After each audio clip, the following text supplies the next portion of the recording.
No, don't drink it.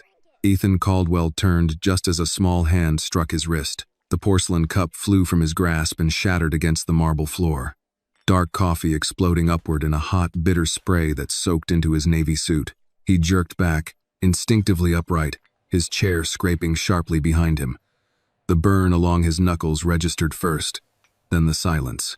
Harbor Light Cafe, usually humming with Monday morning strategy sessions and polite small talk, froze mid-breath. Steam hissed from the espresso machine. A spoon clinked against a saucer somewhere near the window. In front of Ethan stood a little girl no older than 6. Dark curls pulled into uneven puffs. Denim jacket. Small hands clenched at her sides. She was breathing hard. He stared at her in disbelief. "Do you have any idea what you just did?" he asked, his voice controlled but edged. Behind him, his executive assistant, Melissa Grant, rushed forward. "Ethan, are you hurt?" she asked, already pressing napkins to his sleeve. "Oh my God. This is terrible." The cafe manager hurried over, apologizing.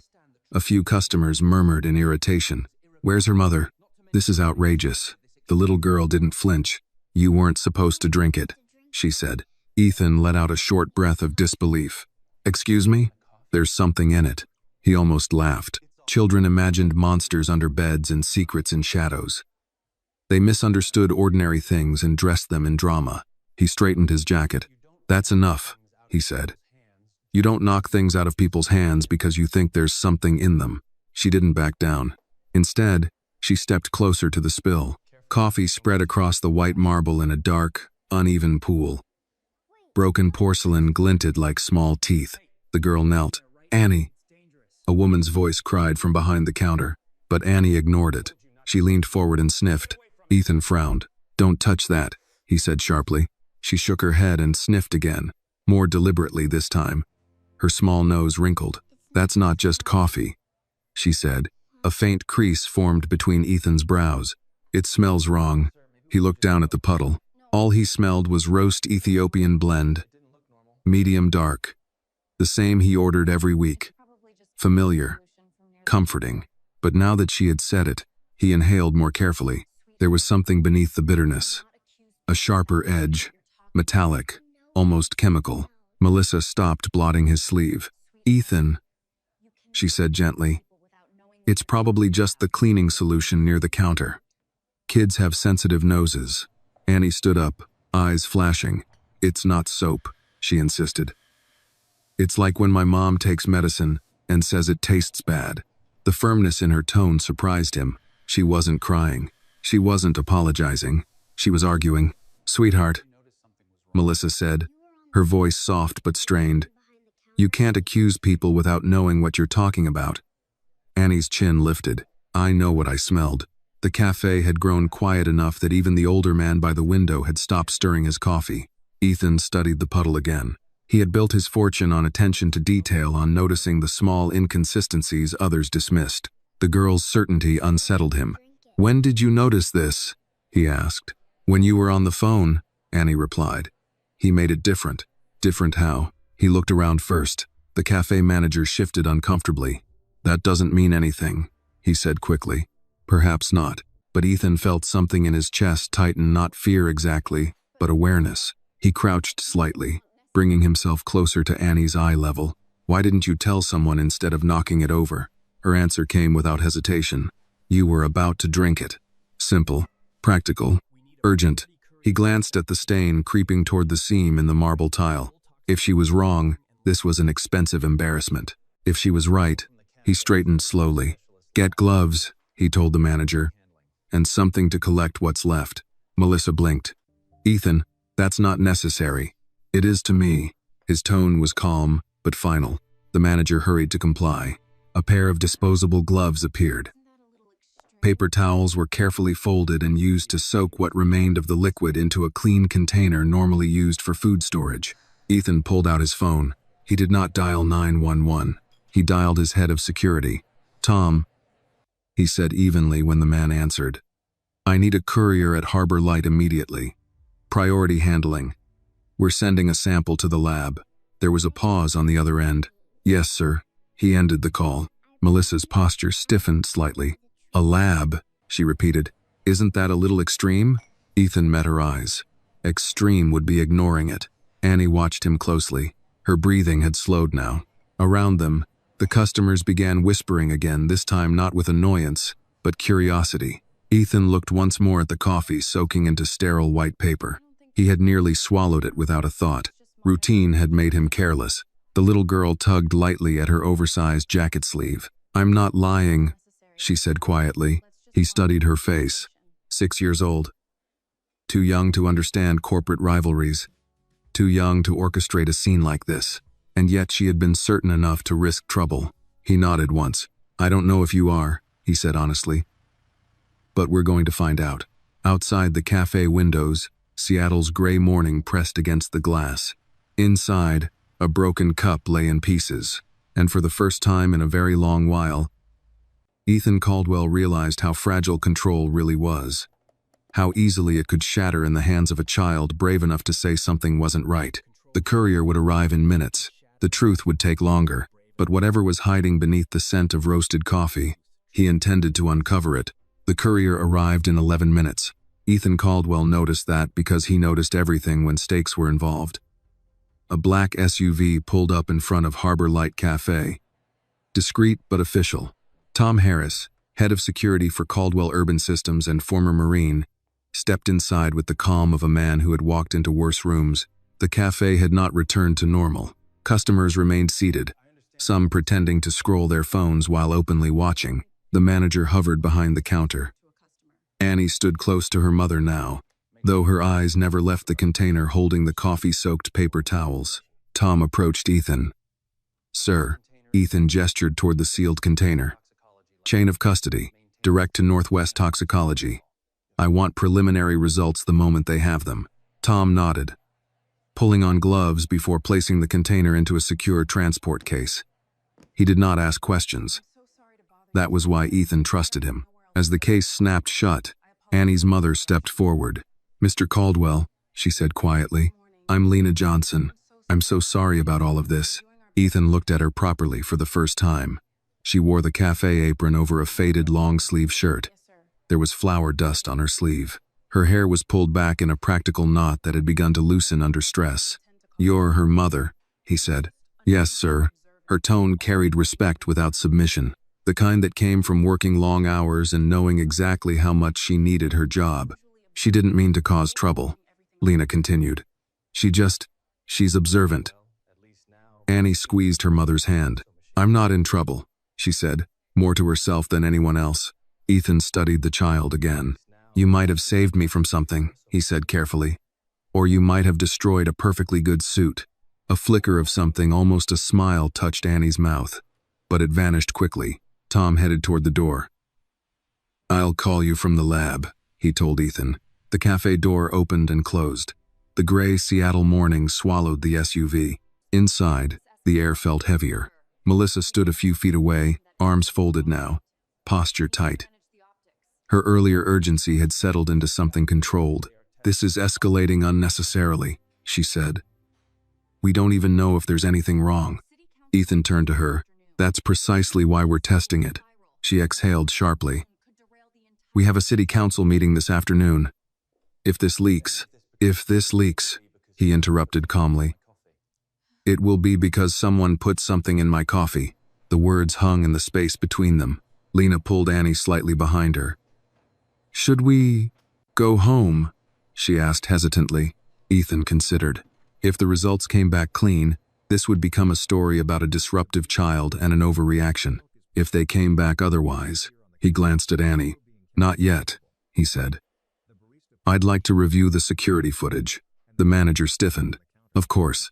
They moved toward the small office behind the counter. It smelled faintly of paper receipts and old espresso grounds. A wall-mounted monitor displayed multiple camera angles of the cafe floor. Ethan stood beside the desk. Melissa remained near the door. Lena and Annie stayed just inside the room, Annie peering curiously at the screens. Roll back 20 minutes, Ethan instructed. The manager adjusted the controls. Footage flickered. There he was, entering the cafe. Taking his usual seat, Melissa sitting opposite him, reviewing files.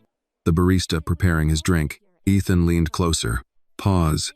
The screen froze. Kyle, the barista, stood at the espresso machine. His movements appeared routine. He reached for a container beneath the counter. Zoom. The manager complied, though the resolution blurred slightly. Kyle's hand moved quickly, too quickly to identify the object clearly. A small tilt of the wrist, a subtle pour, then a stir. Play it again, Ethan said. They watched it twice more. From another angle, Melissa was visible at Ethan's table, flipping through documents. She did not approach the counter. Annie tugged at her mother's sleeve. "That's when," she whispered. "When what?" Ethan asked without turning. He looked around first. Ethan watched more carefully. Kyle's eyes flicked toward the entrance, then toward the tables, then down. A behavior so subtle it would be easy to miss, unless you were 6 years old and had nothing else to do but watch. Ethan felt a slow tightening in his chest. Melissa crossed her arms. "That doesn't prove anything." He could have been adding cinnamon. "Cinnamon isn't kept under the counter," Annie said softly. The adults turned toward her. "How do you know that?" Melissa asked, perhaps more sharply than intended. Annie shrugged. "I sit there a lot." The simplicity of it disarmed the room. Lena cleared her throat. "She waits for me during my shift. I don't always have someone to watch her." Ethan nodded slightly. "I understand." He did understand more than he let on. His own father had worked double shifts at a shipyard outside Tacoma when Ethan was a boy. There had been afternoons when Ethan sat in the break room doing homework, listening to grown men talk about layoffs and overtime. Children learned by listening. The monitor went dark as the manager stopped the playback. Silence filled the office. Ethan straightened. "If the lab finds nothing," he said evenly, "we'll address the disruption accordingly." Melissa nodded. "And if they do?" Lena asked quietly. Ethan's gaze hardened just enough to signal resolve. "Then we address something far more serious." His phone buzzed. All eyes dropped to the screen in his hand. "Tom Harris." Ethan answered immediately. "Go ahead." There was a pause on the other end, long enough for tension to sharpen. "They've begun preliminary screening," Tom said. His voice was controlled, but different. Tighter. "There's an anomaly." Ethan's pulse slowed instead of quickened. That was his way. "What kind of anomaly?" "Presence of a synthetic sedative compound, not used in food preparation." The words seemed to absorb the air from the small office. Lena inhaled sharply. Melissa stepped back as though the room had tilted. "Are you certain?" Ethan asked. "They're running confirmation now, but it's there. If this moment moved you, if you believe justice sometimes comes from the smallest voices, take a second to show your support. Like this video, share your thoughts in the comments and tell us where you are watching from. And if you believe stories like this deserve to be heard, subscribe to the channel and stay with us for the next one. Ethan closed his eyes briefly. When he opened them, he looked at Annie. The child did not look triumphant. She looked relieved.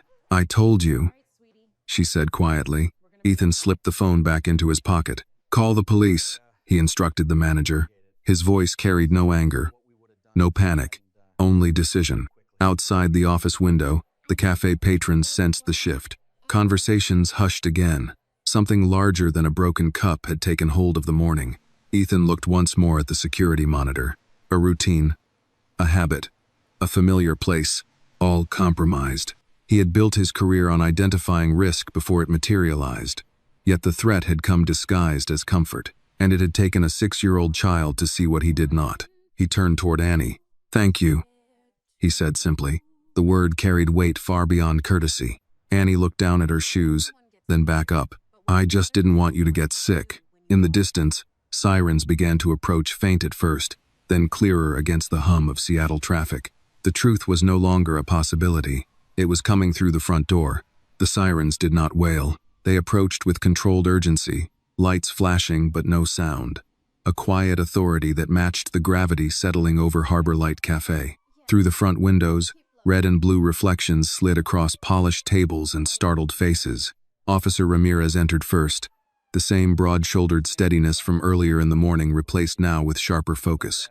A second officer followed, younger, carrying a small evidence kit. "Mr. 1. Caldwell," Ramirez said with a respectful nod. "We received word from Northwest Toxicology." "You did," Ethan replied. They confirmed the presence of a synthetic sedative compound. Ramirez's jaw tightened slightly.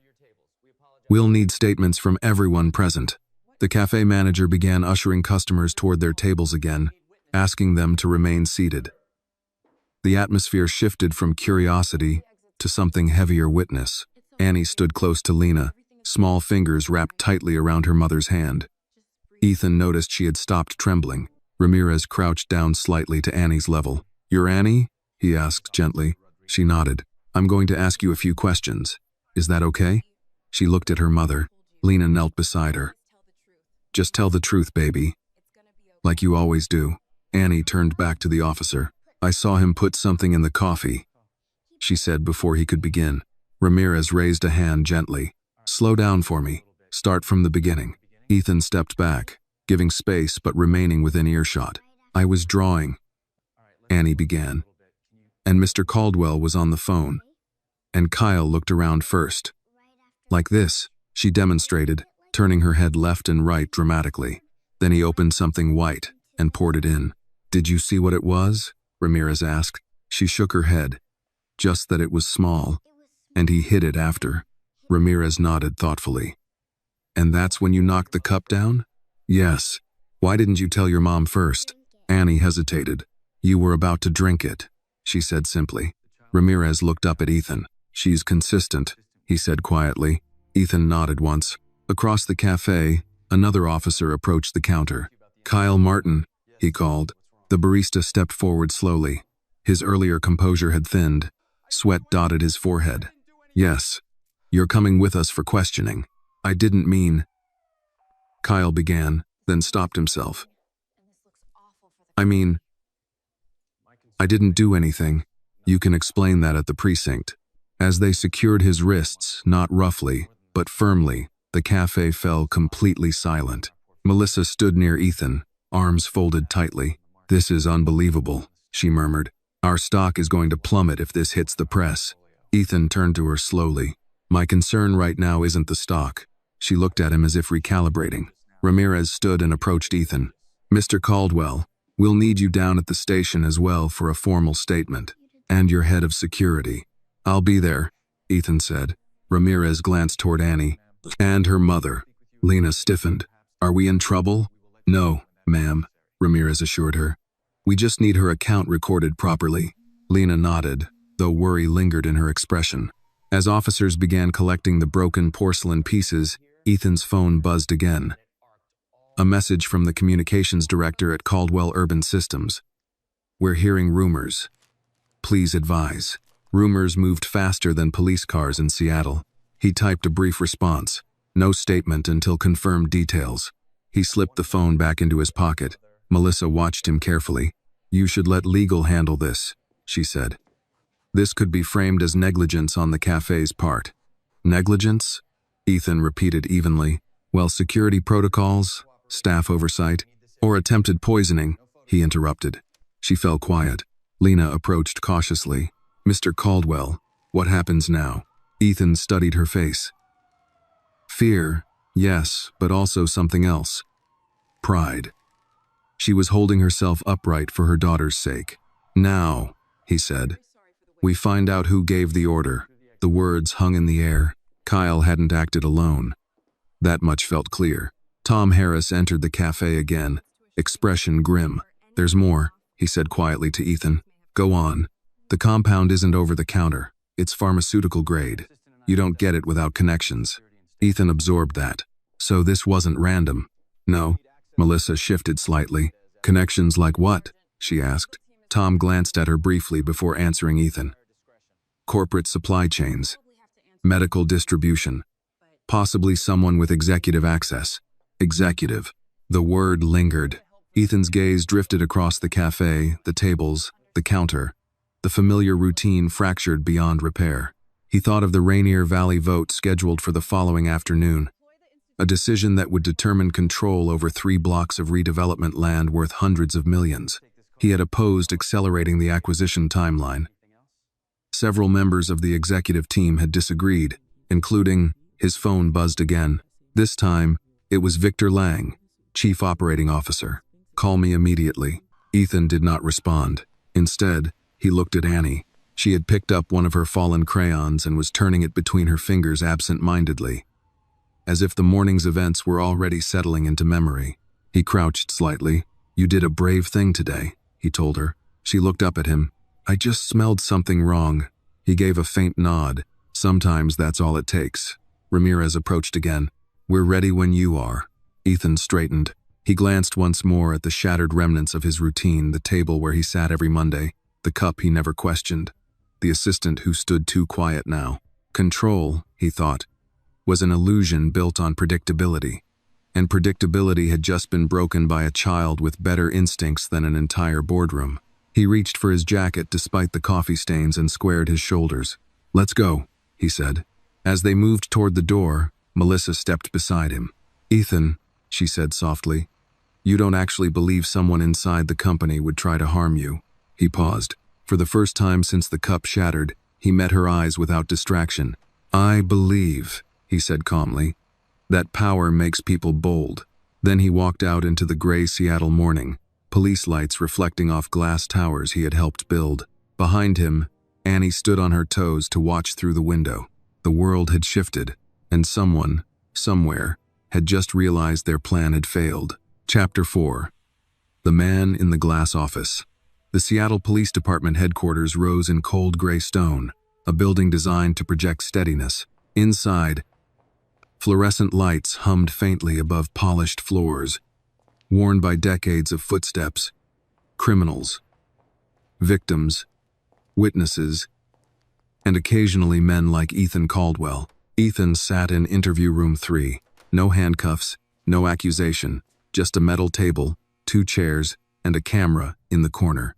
Across from him sat Detective Laura Morrison, mid-50s, sharp-eyed, silver streak threading through dark hair pulled back in a no-nonsense knot. She had the posture of someone who had spent 30 years watching powerful men try to shape narratives. She clicked her pen once. "Mr. Caldwell, for the record, please state your full name." "Ethan James Caldwell." "Occupation?" "Founder and CEO of Caldwell Urban Systems." She nodded. "You understand you're not under suspicion at this time?" "I do." Her gaze did not waver. "Walk me through your morning." He did. Calmly. Precisely. The call. The coffee. Annie's intervention. The security footage.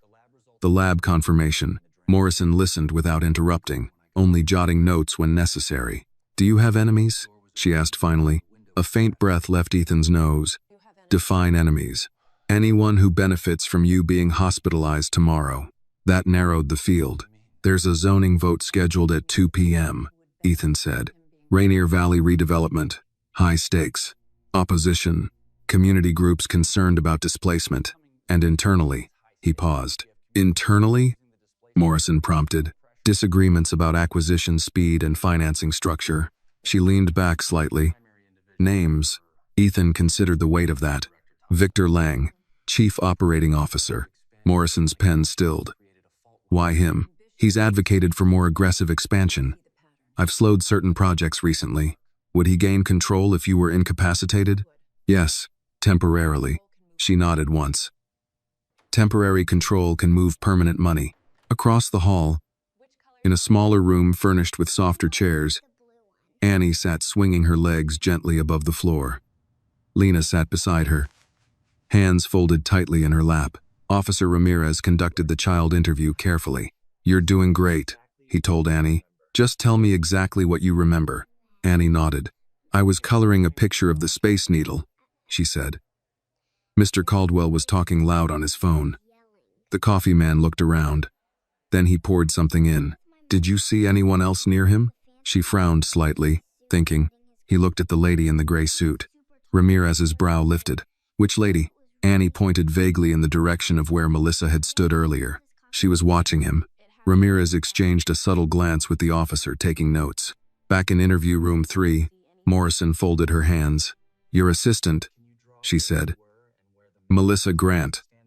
How long has she worked for you?" 5 years. "Trustworthy?" "Yes." The answer came quickly, too quickly. Morrison noticed. "You hesitated earlier before mentioning internal disagreement," she said calmly. "You didn't hesitate when I asked about her. She handles my calendar, my communications. She has access to everything. And I've never had reason to doubt her. Morrison held his gaze. Until today? Ethan's jaw tightened slightly. I don't make accusations without proof. Good, Morrison said. Because proof is what we're working on. A knock sounded on the door. An officer stepped in. Detective, we finished preliminary interrogation with Kyle Martin. Morrison stood. And? He's nervous. Claims he was paid to add something harmless. 50,000 wired to a Shell account. Who wired it? Still tracing. Morrison glanced at Ethan. Did he name anyone? Not directly. But he mentioned a corporate contact who told him Mr. Caldwell wouldn't be seriously harmed. Just out of the way. And the words echoed colder than expected. Out of the way. Ethan felt something shift inside his chest, not fear, not yet, but recognition. He had said that phrase himself once, years ago, during a hostile takeover. Get him out of the way. Power had its own vocabulary. Morrison turned back to Ethan. We'll be interviewing your assistant next.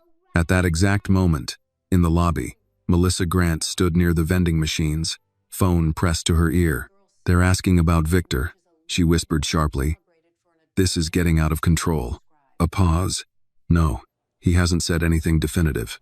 Another pause. I told you this was risky. She lowered her voice further. If they trace the transfer, the call ended abruptly. She turned and found Tom Harris standing 10 feet away, arms folded. Everything all right, Miss Grant? He asked evenly. Her expression reset instantly. Of course, just managing damage control. Tom gave a small nod. Detective Morrison would like a word. Back in the interview room, Ethan remained seated alone for several minutes. Silence pressed against the walls. For the first time that morning, he allowed himself to sit inside a single, unguarded thought. Someone tried to remove me, not just harm. Remove. He thought of Annie's small hand knocking the cup away. Of the strange smell she described. Of the way Melissa had tried to minimize. Trust, he realized, was not shattered loudly. It cracked in quiet moments. The door opened again. Morrison returned. We're executing a warrant to examine financial communications within your executive team, she said plainly. If someone inside your organization orchestrated this, we'll find it. Ethan nodded. I'll cooperate fully. She studied him. You don't seem surprised. I built an empire in real estate, he said. You don't do that without learning how close ambition sits to betrayal. Across the hall, Annie yawned softly. Lena brushed a hand over her daughter's hair. Are we going home soon? Annie asked. Yes, baby, Lena whispered, but neither of them knew yet how much their lives had just shifted. Back in interview room 3, Morrison leaned forward slightly. One more question, Mr. Caldwell. He met her eyes. If this leads where it appears to be leading, are you prepared for what it will cost you? Ethan did not answer immediately. Through the small window behind her, he could see Seattle's skyline rising beyond the precinct glass towers reflecting afternoon light. He had built half of them. Power was something he understood. Loss was something he had learned to avoid. But exposure? Exposure stripped away illusion. Yes, he said finally, because somewhere in the city, a 6-year-old girl had trusted her instinct over fear, and he could not do less. By late afternoon, the sky over Seattle had turned the color of brushed steel. Ethan Caldwell stood alone in his glass-walled office on the 42nd floor of Caldwell Urban Systems headquarters, looking down at a city that suddenly felt less stable than it had that morning. Inside the conference room behind him, Victor Lang was speaking in low, controlled tones to 2 board members. Ethan could see their reflections in the glass-tight mouths, crossed arms, the posture of people who sensed volatility. Power always smelled it first. Tom Harris entered quietly. Detective Morrison's team has executed the warrants, he said. They're combing through financial transfers and internal communications. Ethan nodded. And Melissa?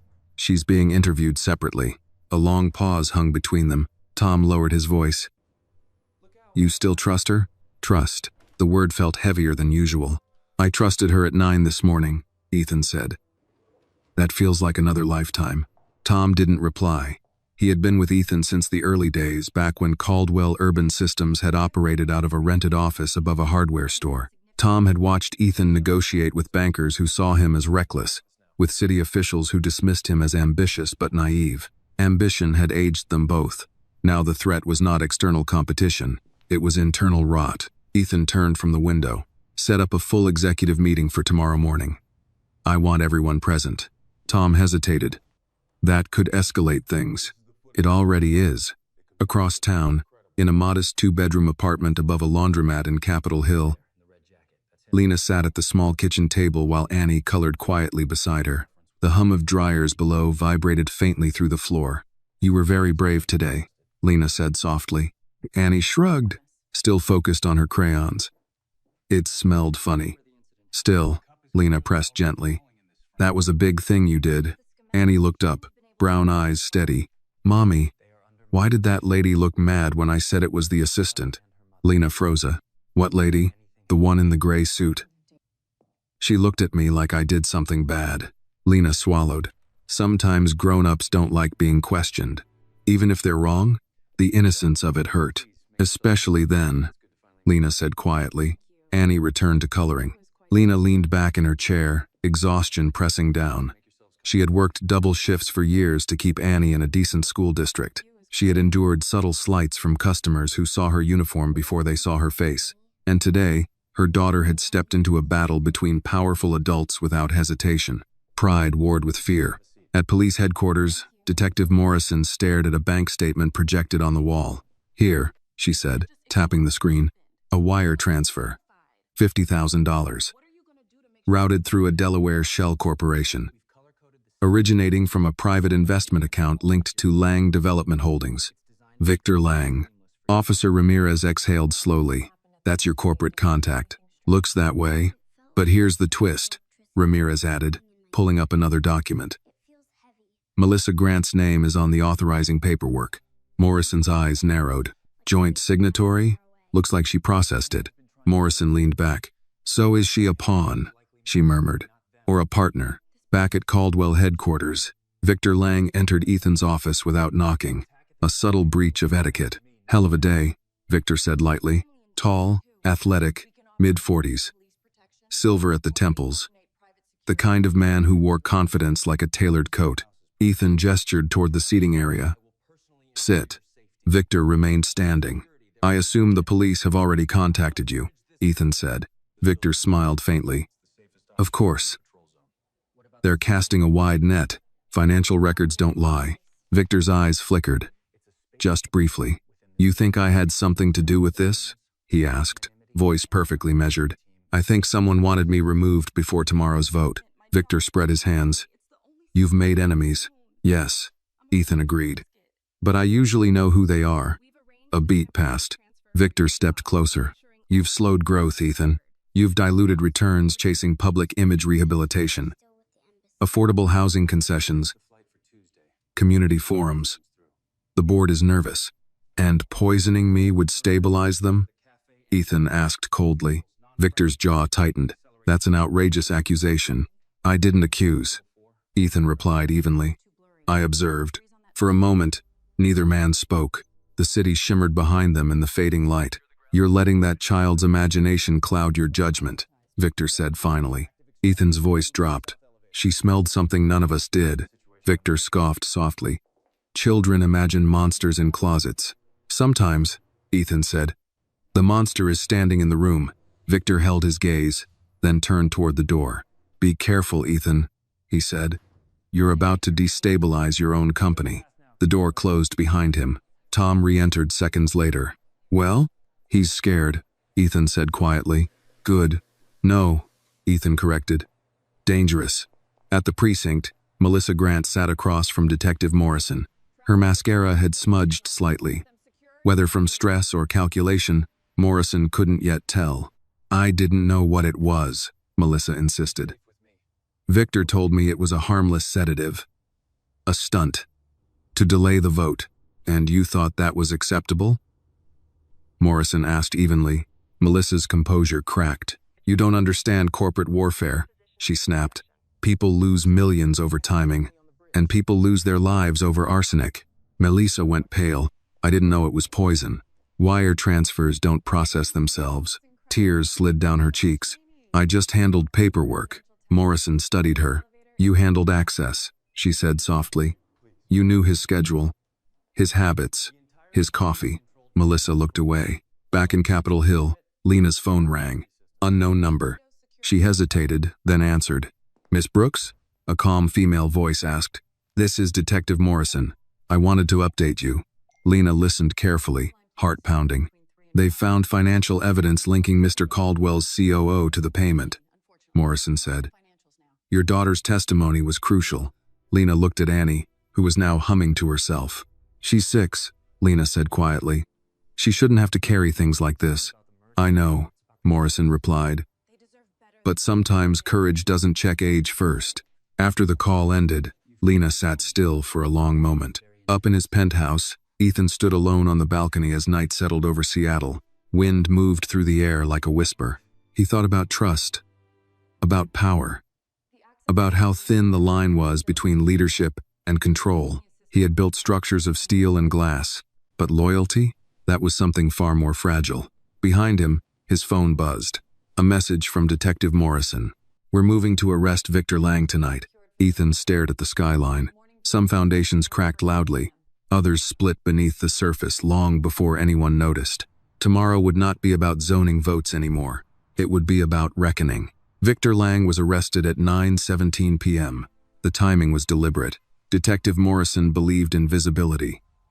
If corruption had operated in shadows, then justice would step into fluorescent light. 2 patrol cars pulled into the circular drive of Caldwell Urban Systems headquarters just as late-shift employees were leaving. Blue and red lights reflected off the mirrored glass facade, turning the building Ethan had designed into a fractured prism. Victor exited the lobby, flanked by officers, wrists secured in front of him. His suit was still immaculate. His expression, however, had shifted from polished composure to something tighter, controlled fury, edged with disbelief. Ethan watched from his office window above.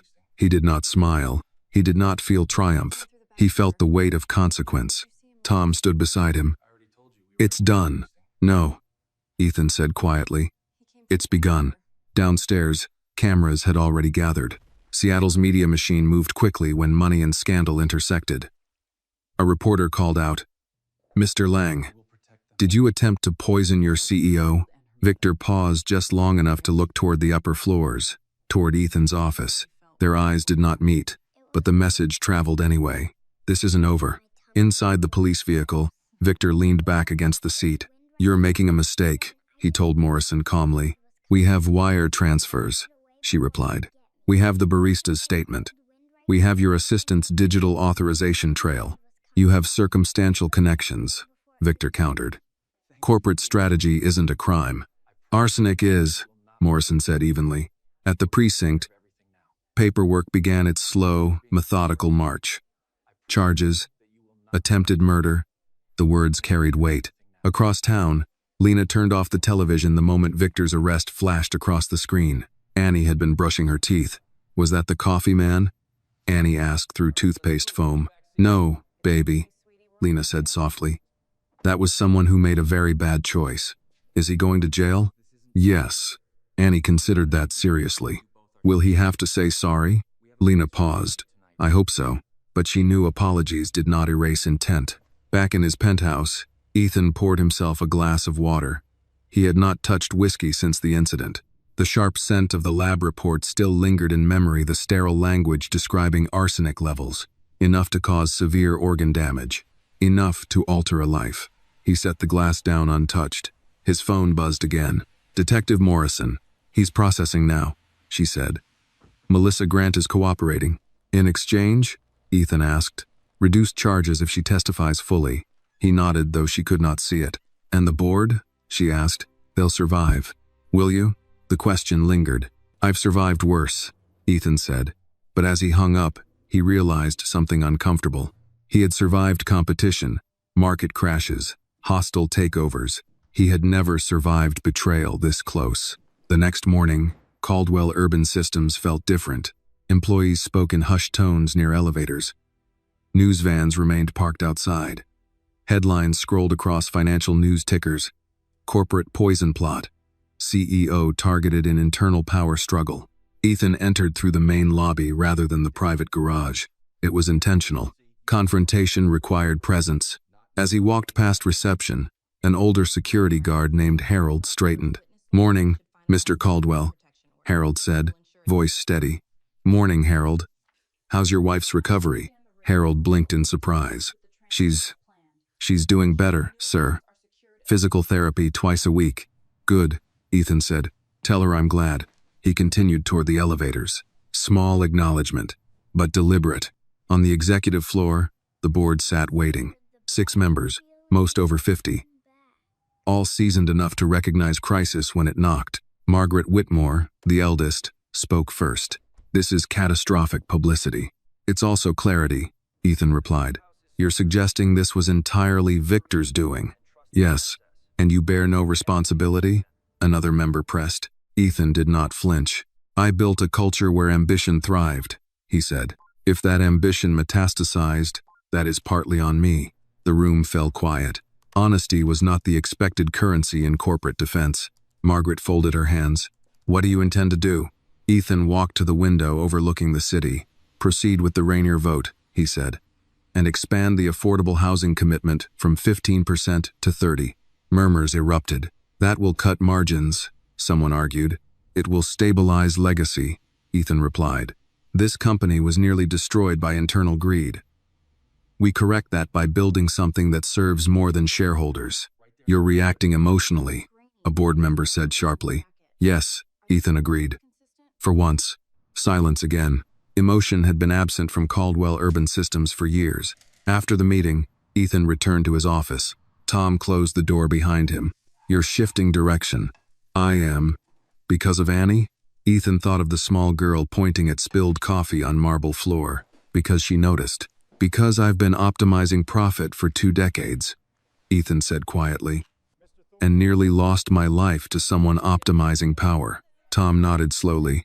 At Capitol Hill Elementary, Annie sat cross-legged during morning reading circle. Her teacher, Mrs. Alvarez, mid-50s with kind eyes behind reading glasses, had seen the news. She knelt beside Annie gently. "You were very brave," she said softly. Annie shrugged again. "I just didn't want him to drink it."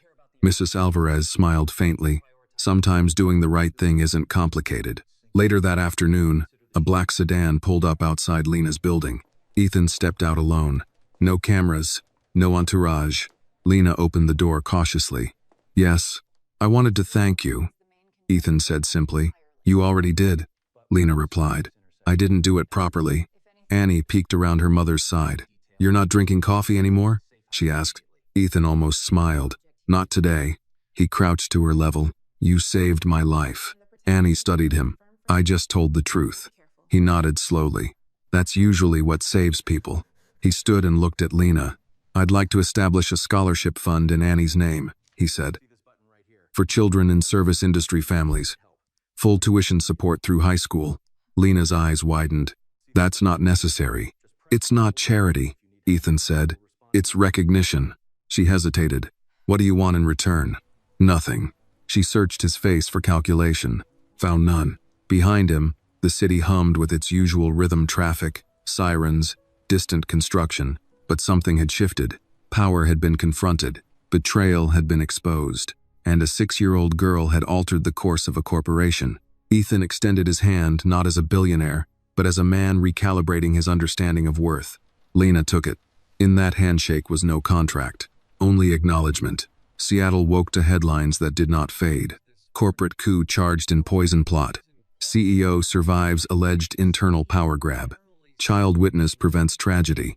By mid-morning, news vans had multiplied outside Caldwell Urban Systems. Commentators debated corporate ethics.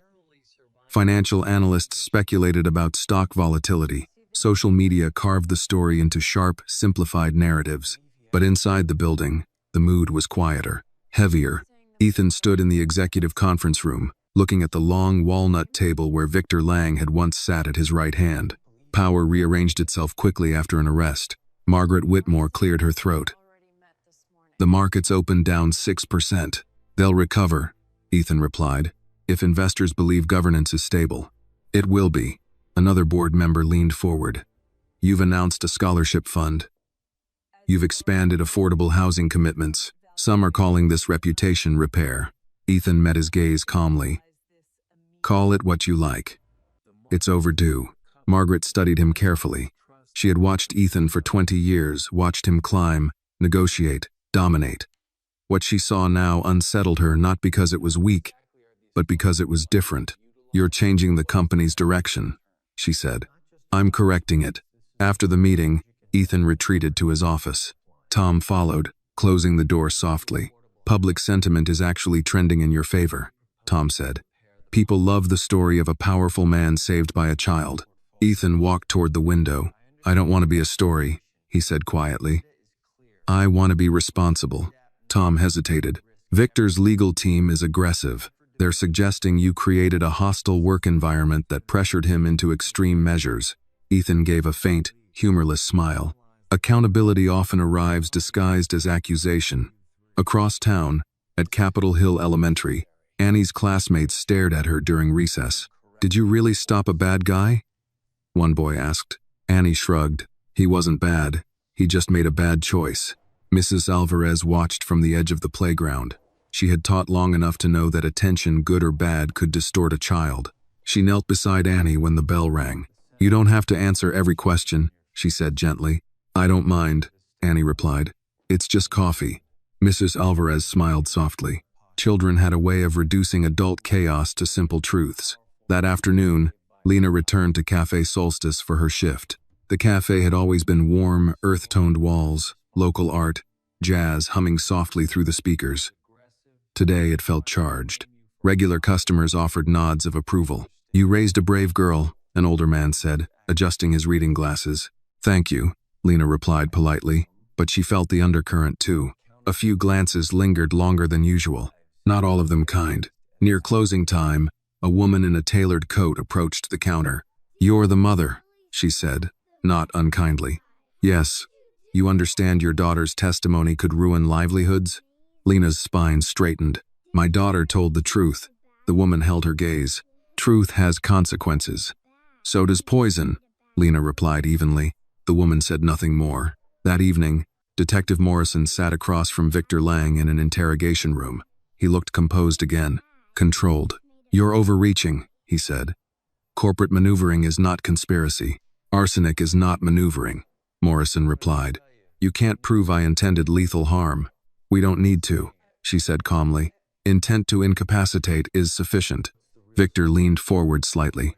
"Ethan Caldwell built an empire by displacing working families, and now he's playing philanthropist because a little girl embarrassed him." Morrison didn't react. "This isn't about image," she said. "It's about your signature on a transfer." Victor's jaw tightened. "He made me obsolete," Victor said quietly. "Slowing expansion, prioritizing optics over dominance. And that justified poisoning him?" Victor looked away. Silence settled between them. Back at his penthouse, Ethan sat alone at the dining table, 40 feet of polished wood designed for gatherings that rarely happened. He scrolled through financial projections, numbers, margins, stability forecasts. For 20 years, numbers had been clarity.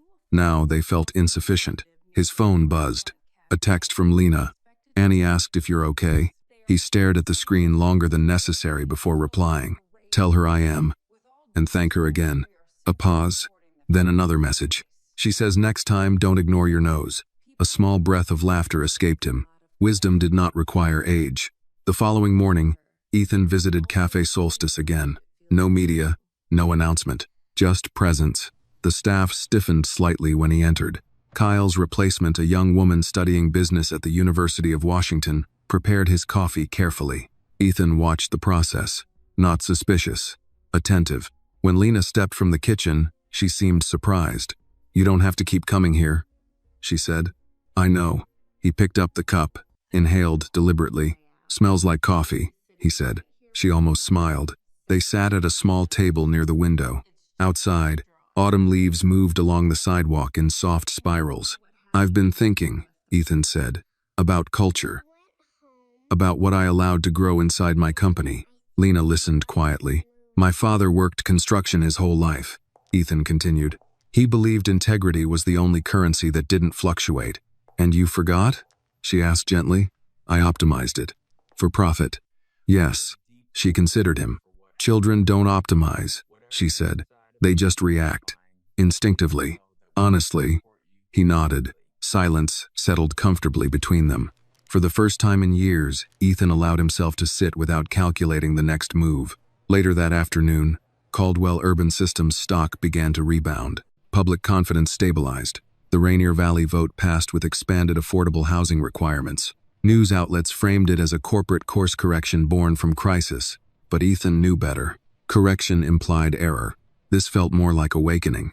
That evening, as the city lights flickered on, Ethan stood once more on his balcony. Below, traffic flowed like veins through concrete arteries. He thought about how easily his life could have narrowed to a hospital bed, how power had nearly been undone by ambition unchecked, and how salvation had come not from influence, but from a child who refused to stay silent. Control had always been his fortress. Now he understood something deeper. Vigilance was not paranoia.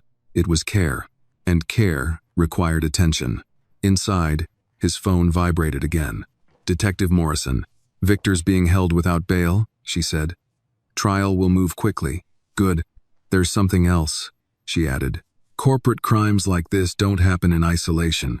We're still digging." Ethan felt the faintest shift in his chest. "You think someone else is involved?" "I think ambition rarely operates alone." He looked out at the skyline, glass towers, steel skeletons, reflections layered over reflections. "Keep digging," he said quietly, because foundations did not crack without pressure, and somewhere beneath the visible betrayal, there might still be fault lines waiting to surface.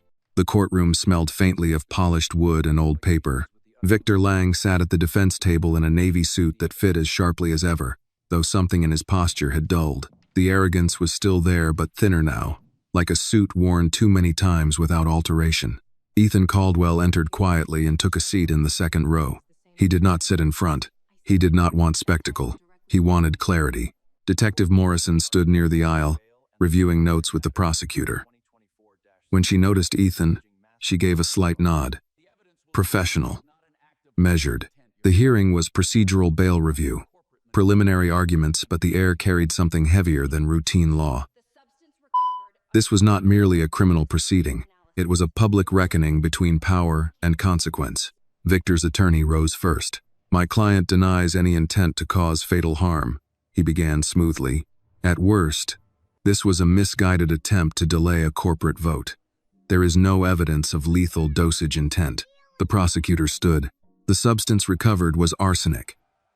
The quantity introduced into the beverage, based on lab analysis, could have resulted in severe organ failure." A quiet murmur moved through the courtroom. Ethan did not react outwardly. Inside, however, he felt something steady and cold. A recalibration. Victor glanced back briefly. Their eyes met for the first time since the arrest. There was no apology there, only calculation. As proceedings continued, Ethan found himself thinking not about stock prices or legal outcomes, but about Annie. A 6-year-old had done what executives had failed to do. She had paid attention. After the hearing concluded, Victor was remanded without bail. Outside the courthouse, reporters surged. "Mr. Caldwell, do you feel vindicated?" He stopped walking. Vindicated. It was an odd word. "I feel fortunate," he said simply. "And what about your company's future?" Ethan paused. "It depends on what we choose to build." He left it there. Across town, Caldwell Urban Systems' internal audit team worked late. Tom Harris stood over a conference table layered with printed email chains, financial summaries, and organizational charts. "Melissa wasn't acting alone," he said when Ethan entered. Ethan closed the door behind him. "Explain." Tom pointed to a sequence of internal approvals. Victor authorized the initial transfer. Melissa processed it. "But look here." He slid forward a set of internal memos. 2 mid-level finance managers flagged irregularities in Victor's discretionary spending 3 months ago. Their concerns were overridden. "By whom?" Tom met Ethan's gaze. "By you." Silence pressed against the room. Ethan studied the document. His signature sat at the bottom of a summary dismissal routine at the time. He had trusted Victor's explanation that the spending was part of a confidential acquisition strategy. He had optimized efficiency. He had reduced friction. He had overlooked friction that existed for a reason. "When leadership discourages scrutiny," Tom said carefully, "it creates blind spots." Ethan exhaled slowly. "That's on me." Tom nodded once. "It doesn't excuse Victor." But culture flows downward. The truth landed without resistance. For years, Ethan had valued speed, decisiveness, alignment. Dissent had been tolerated but not always welcomed. He looked at the organizational chart. "Bring those 2 finance managers in tomorrow," he said. "I want to hear what they saw." Later that evening, Ethan drove himself to Capitol Hill. No driver, no security convoy. He parked along the street and climbed the narrow stairwell to Lena's apartment. She opened the door cautiously again. "You didn't have to come," she said. "I know." Annie was sitting at the kitchen table assembling a puzzle of the United States. She looked up. "Did the man say sorry?" she asked. "Not yet," Ethan replied. Annie frowned. "Grown-ups make saying sorry very complicated." He smiled faintly. "Yes, we do." He sat across from her and examined the puzzle. "Where does Washington go?" she asked. He pointed gently. "Top left corner." She placed it carefully. "Why would someone want to make you sick?" she asked without looking up. Ethan considered the question longer than necessary. "Sometimes people want control," he said. "And they think removing someone is easier than working with them." Annie nodded slowly. "That's not nice." "No," he agreed. "It isn't." Lena watched quietly from the stove. There was something about seeing a man who commanded billion-dollar negotiations kneeling at a child's puzzle that softened the edges of reputation. Later, as Ethan stood to leave, Lena walked him to the door. "You're not used to being wrong, are you?" she asked gently. He did not bristle. "No, but you were." "Yes, and you're staying." He met her eyes.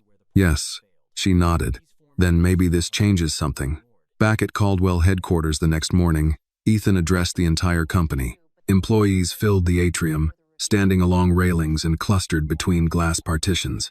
He did not stand behind a podium. He stood at floor level. "Last week," he began, "our company was nearly defined by betrayal." A ripple of tension moved through the crowd. But betrayal does not grow in isolation. It grows in silence, in oversight ignored, in ambition unchallenged. He paused. "I bear responsibility for the culture that allowed warning signs to be dismissed." That admission altered the air in the room. "We are instituting new internal review systems, independent oversight, anonymous escalation channels, and we will protect dissent, not punish it." He let the words settle. "Power without accountability is corrosion." The phrase echoed. For employees over 50 who had seen corporate cycles rise and fall, the statement landed differently. They remembered Enron. They remembered recessions born from unchecked confidence. This was not just crisis management. It felt like correction. After the address, the 2 finance managers approached him. "We tried to escalate concerns," one said nervously. "I know," Ethan replied. "And I dismissed them. They waited for defensiveness. It did not come. That won't happen again." Later that afternoon, Detective Morrison called once more. "There's no evidence of broader conspiracy," she said. "Victor orchestrated it with Melissa's cooperation." "That's the extent." Ethan nodded. "Thank you. But understand this," Morrison added. "Your company survives because a child spoke up and because you chose to listen." After the call ended, Ethan stood at his window again. Seattle stretched before him, rain beginning to mist across the skyline. Glass towers blurred slightly in the gray. He thought about fault lines. Not all cracks were visible. Some ran quietly beneath foundations, waiting for pressure to expose them. He had nearly lost everything, not because of external enemies, but because he had mistaken efficiency for integrity. And it had taken a 6-year-old girl to remind him that vigilance begins with attention.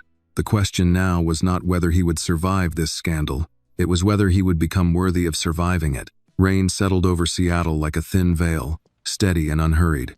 From the 42nd floor, Ethan Caldwell watched droplets trace uneven paths down the glass. The city below moved as it always had, cars merging, pedestrians rushing beneath umbrellas, cranes pivoting over half-finished structures. Outwardly, nothing had changed. But inside Caldwell Urban Systems, the air felt recalibrated. Not lighter, sharper.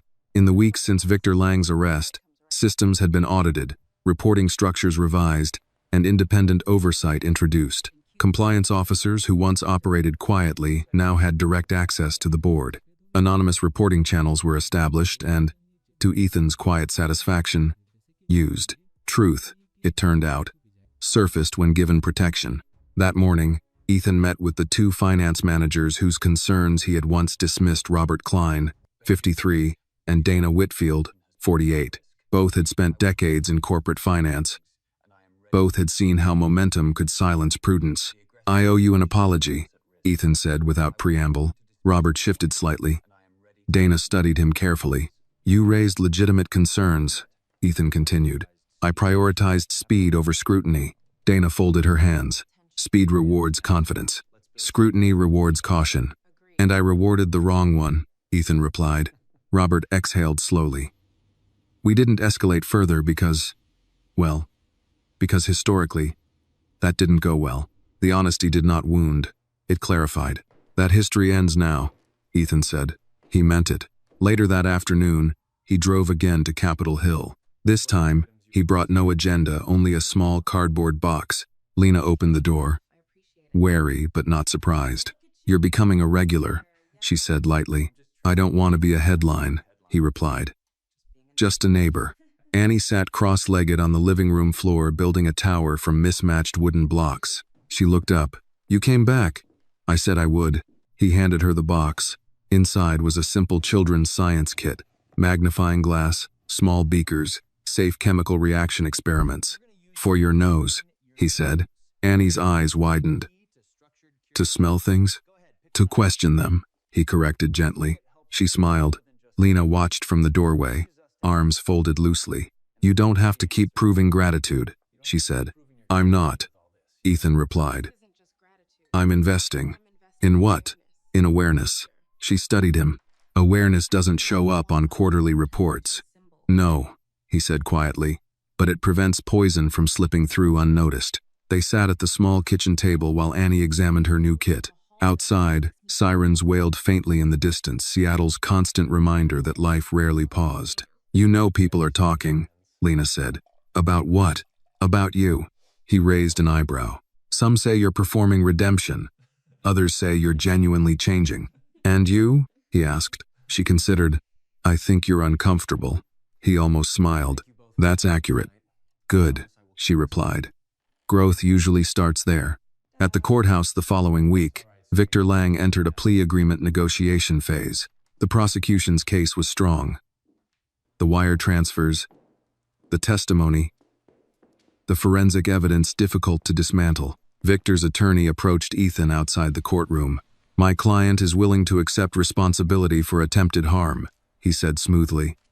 "But he maintains that corporate pressure created the environment." Ethan met his gaze calmly. "Corporate pressure did not pour arsenic." The attorney inclined his head slightly. "You'll testify?" "If necessary." Inside the courtroom, Victor glanced once more toward Ethan. There was something different in his expression now. Not defiance. Resentment.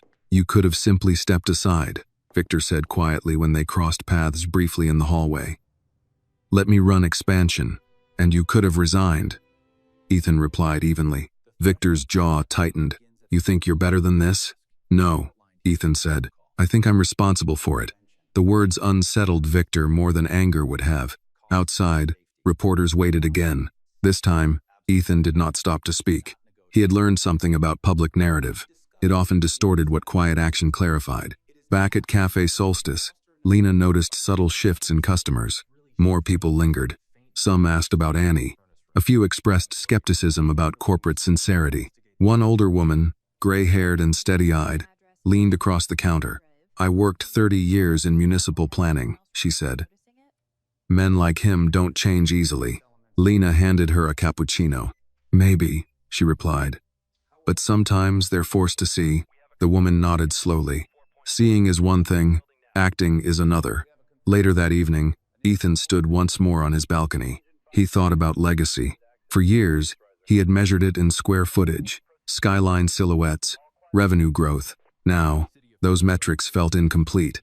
He picked up his phone and dialed Tom. "I want a full review of all development sites," he said.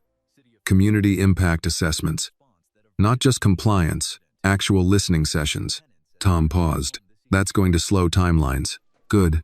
And the board?" "They'll adapt." After the call, Ethan leaned against the railing.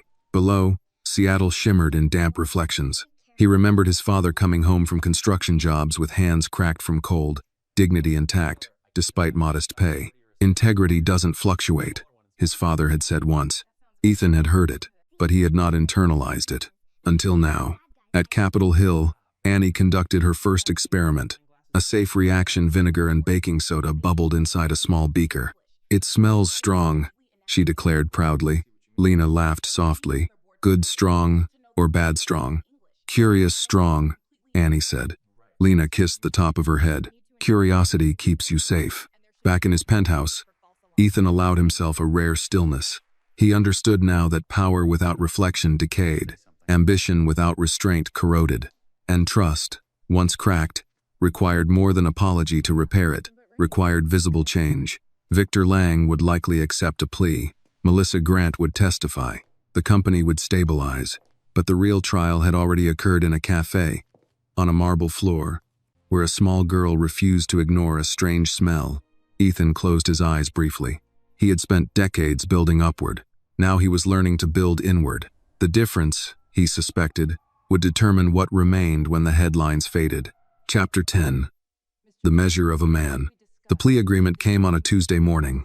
Victor Lang stood before the judge, posture straight but diminished, and entered a guilty plea to attempted aggravated assault and corporate bribery conspiracy. The prosecution agreed to recommend a reduced sentence in exchange for full cooperation and financial restitution. The courtroom was quieter than it had been during the earlier hearings.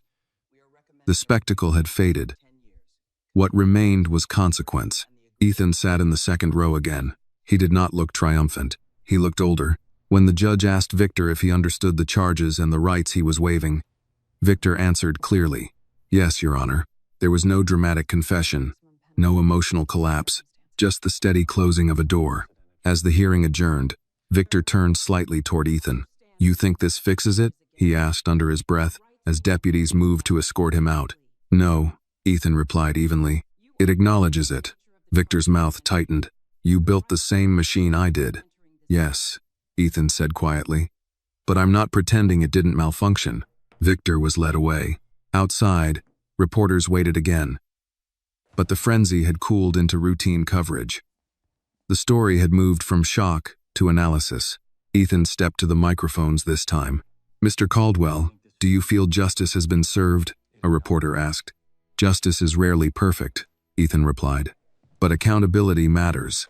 Will this change how you run your company?" "It already has." He left it at that. Back at Caldwell Urban Systems, the board convened once more, this time without Victor's empty chair casting a shadow over the table. Margaret Whitmore folded her hands. "The plea brings closure legally," she said. "But reputational recovery is ongoing." "I'm aware," Ethan replied. "We've reviewed your proposed structural reforms," she continued. "Independent ethics oversight, employee advisory panels, expanded affordable housing commitments. It's ambitious. So is poisoning a CEO," Ethan said calmly. A few members shifted uncomfortably. Margaret watched him carefully. "You're redefining the company." "Yes." "Why now?" He considered the question. "Because I almost died. Because a child noticed what I ignored. Because power without humility corrodes. Instead," he said, "because growth without conscience collapses eventually."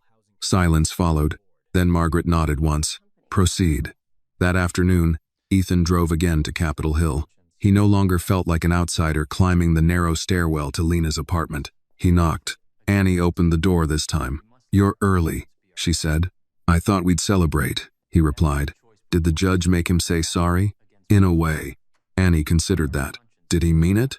"I don't know," Ethan admitted. She nodded slowly.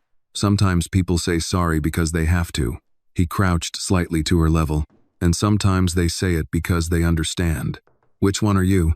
The question landed gently but directly. Ethan smiled faintly. "I'm trying to be the second."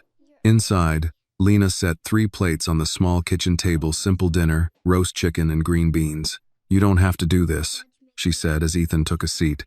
"I want to." They ate quietly at first. No corporate agendas. No court updates. Just ordinary conversation. Annie described her science experiment from earlier in the week.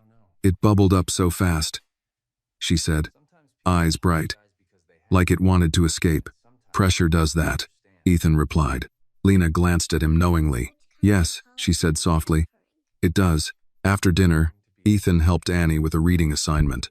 She stumbled over a word responsibility. He pronounced it slowly. Responsibility. She tried again. Responsibility. What does it mean? She asked. He paused. It means owning what you do, he said carefully. And what happens because of it? Even if it's bad, especially then. Annie nodded thoughtfully. Later that night, back in his penthouse, Ethan stood again on his balcony. The city stretched beneath him, familiar, complex, alive. For years, he had believed leadership meant staying several moves ahead, anticipating markets, outmaneuvering rivals. Now he understood something subtler. Leadership meant staying present, seeing warning signs, listening when someone smaller spoke. His phone buzzed. A message from Detective Morrison. Sentencing scheduled next month. Restitution hearing to follow. He replied with a simple acknowledgement. Then he set the phone down and looked at the skyline. 2 months ago, he had measured his worth by acquisitions closed. Now he found himself measuring it by conversations held, by employees empowered to question, by a scholarship fund quietly funded and expanding, by affordable housing units breaking ground with community input rather than against it. The transformation was not dramatic. It was incremental, and therefore real.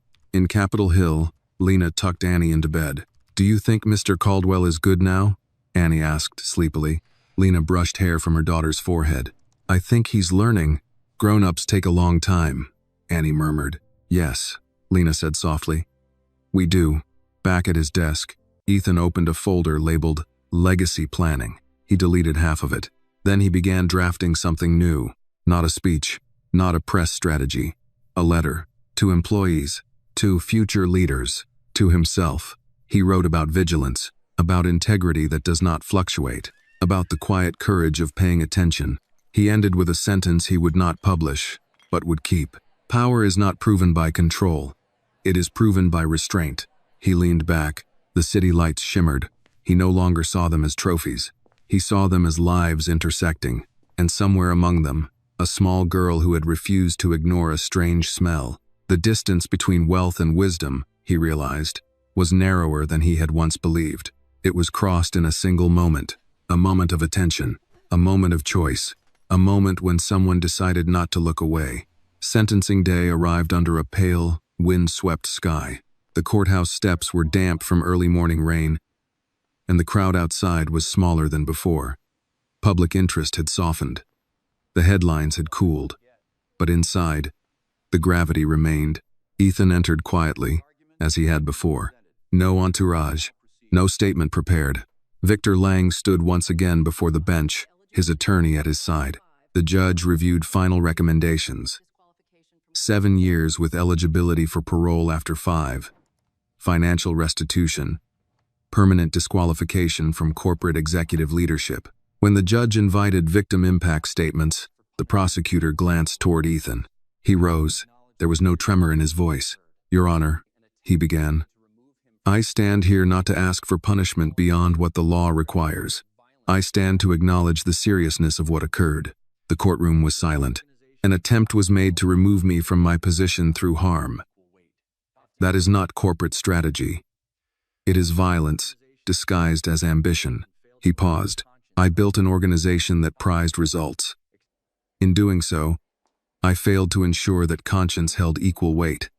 I accept my responsibility in allowing a culture where warning signs were overlooked. Victor stared straight ahead. Ethan continued. Accountability matters. Not because it restores reputation, but because it reinforces the boundaries that protect us all. He stepped back. No theatrics, just clarity. The judge delivered the sentence. 7 years. The gavel fell, and with it, a chapter closed. Outside, reporters waited, but Ethan did not stop this time. He walked past microphones, past flashing cameras, into the steady rhythm of the city. Some reckonings did not require amplification. They required reflection. Back at Caldwell Urban Systems, employees watched the newsfeed in the lobby. When the sentence was announced, there was no applause, only quiet acknowledgement. Tom approached Ethan in his office later that afternoon. "It's done," he said. Ethan looked at the skyline. "No," he replied softly. "It's defined." Tom nodded. "Stock stabilized fully this morning. Investors seem reassured." Ethan turned from the window. Good. But profit recovery no longer felt like the central metric. Later that evening, Ethan drove again to Capitol Hill. He had fallen into the habit of these visits unannounced, unpublicized. Lena opened the door with a small smile. Big day, she said. Yes. Annie sat at the kitchen table drawing a picture. What are you working on? He asked. She held it up proudly. It showed 3 figures, one tall, one medium, one small, standing under a bright yellow sun. That's you, she said, pointing to the tallest. And Mommy. And me. He studied it carefully. Why is the sun so big? He asked. So we can see, she replied simply. He sat beside her. The judge made a decision today, he said. Did the man have to listen? Yes. Even if he didn't want to? Yes. She nodded thoughtfully. That's responsibility. He smiled faintly. Yes. Lena watched them from the sink, hands resting lightly on the counter. You look tired, she said to Ethan. I am. From court? No. He hesitated. From understanding. She dried her hands and joined them at the table. Understanding what? That control is fragile, he said. And trust even more so. Annie tilted her head. Trust is like glass, she said confidently. He raised an eyebrow. Why? If you drop it, it breaks. Lena laughed softly. She's been thinking about that since the cafe. Ethan studied the drawing again. 3 figures under a large sun. Illuminated. Visible. For years, he had stood above the city. Now he was learning to stand beside it. That night, back in his penthouse, Ethan opened the scholarship fund documents. Applications were already coming in: children of restaurant servers, janitors, delivery drivers, families who operated on margins thinner than corporate spreadsheets ever showed. He approved the first round personally. Each name felt more tangible than any acquisition contract. Later, as rain tapped softly against the glass, he found himself reflecting not on the attempt against his life, but on the months preceding it. The overlooked memos, the speed prioritized over scrutiny, the confidence mistaken for immunity. He whispered something aloud, though no one stood in the room. Integrity doesn't fluctuate. His father's voice echoed faintly in memory. He had once believed integrity was a static trait. Now he understood it required maintenance, daily, intentional. Across town, Lena lay awake longer than usual. Annie slept peacefully beside her. She thought about the difference between powerful men who apologized when forced and those who changed because they recognized their own part in harm. She had seen both in her lifetime. Ethan, she decided, was still becoming. That was enough for now. The following week, Caldwell Urban Systems broke ground on a new affordable housing complex in Rainier Valley. This time, community leaders stood on stage alongside executives. Not for optics, for partnership. Ethan spoke briefly. Cities are not measured by skylines, he said. They are measured by who they make room for. The words carried weight, not because they were poetic, but because they were earned. In the crowd, Harold, the security guard, stood with his recovering wife. Robert and Dana from finance stood near the back, listening.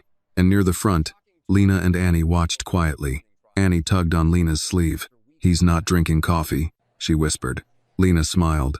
Not today. Ethan caught sight of them and gave a small nod. No grand gesture, just acknowledgement. In that moment, he understood something that years of corporate maneuvering had never taught him.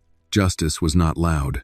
It was cumulative, built through decisions made after crisis faded, built through attention sustained long after headlines moved on. And sometimes, it began with a spilled cup of coffee and a child who refused to ignore what didn't smell right. By the time autumn settled fully over Seattle, the noise had quieted. News vans no longer idled outside Caldwell Urban Systems. Analysts had moved on to new scandals, new crises. The city resumed its ordinary rhythm, coffee cups clinking, buses sighing at intersections, cranes swinging steel into place. But inside Ethan Caldwell, something had not returned to ordinary. It had deepened. On a gray Thursday morning, he stood in the Rainier Valley Development Site trailer reviewing updated blueprints. The affordable housing allocation, once a reluctant concession, now stood at 40%. 40. The number would have startled him 6 months ago. Now it felt correct. We'll need to adjust parking projections, Dana Whitfield said, pointing to a column in the revised model. Mixed income occupancy shifts usage patterns. Then we adjust. Ethan replied. Robert Klein leaned back in his chair. Community Advisory Board wants more natural light in shared corridors. They cited safety concerns. Add it, Ethan said without hesitation. Robert blinked slightly. Even if it trims margin? Ethan looked at him steadily. Light isn't a luxury, it's dignity. Silence followed, not uncomfortable, but reflective. The meeting ended without tension. No one rushed to override dissent. No one hurried to optimize beyond reason. Later that afternoon, Ethan visited Cafe Solstice again. He still drank coffee, but he watched it being prepared. Not from fear, from attention. The new barista, a graduate student named Chloe, smiled politely. Medium roast? Black? Yes, thank you. Lena stepped out from the kitchen, wiping her hands on a towel. You're predictable, she said lightly. I used to think predictability was strength, he replied. And now? Now I think awareness is. They sat near the window. Outside, leaves gathered in amber drifts along the sidewalk. You've been quieter lately, Lena observed. Listening, he said. To who? To people I used to overlook. She nodded. That's harder than it sounds.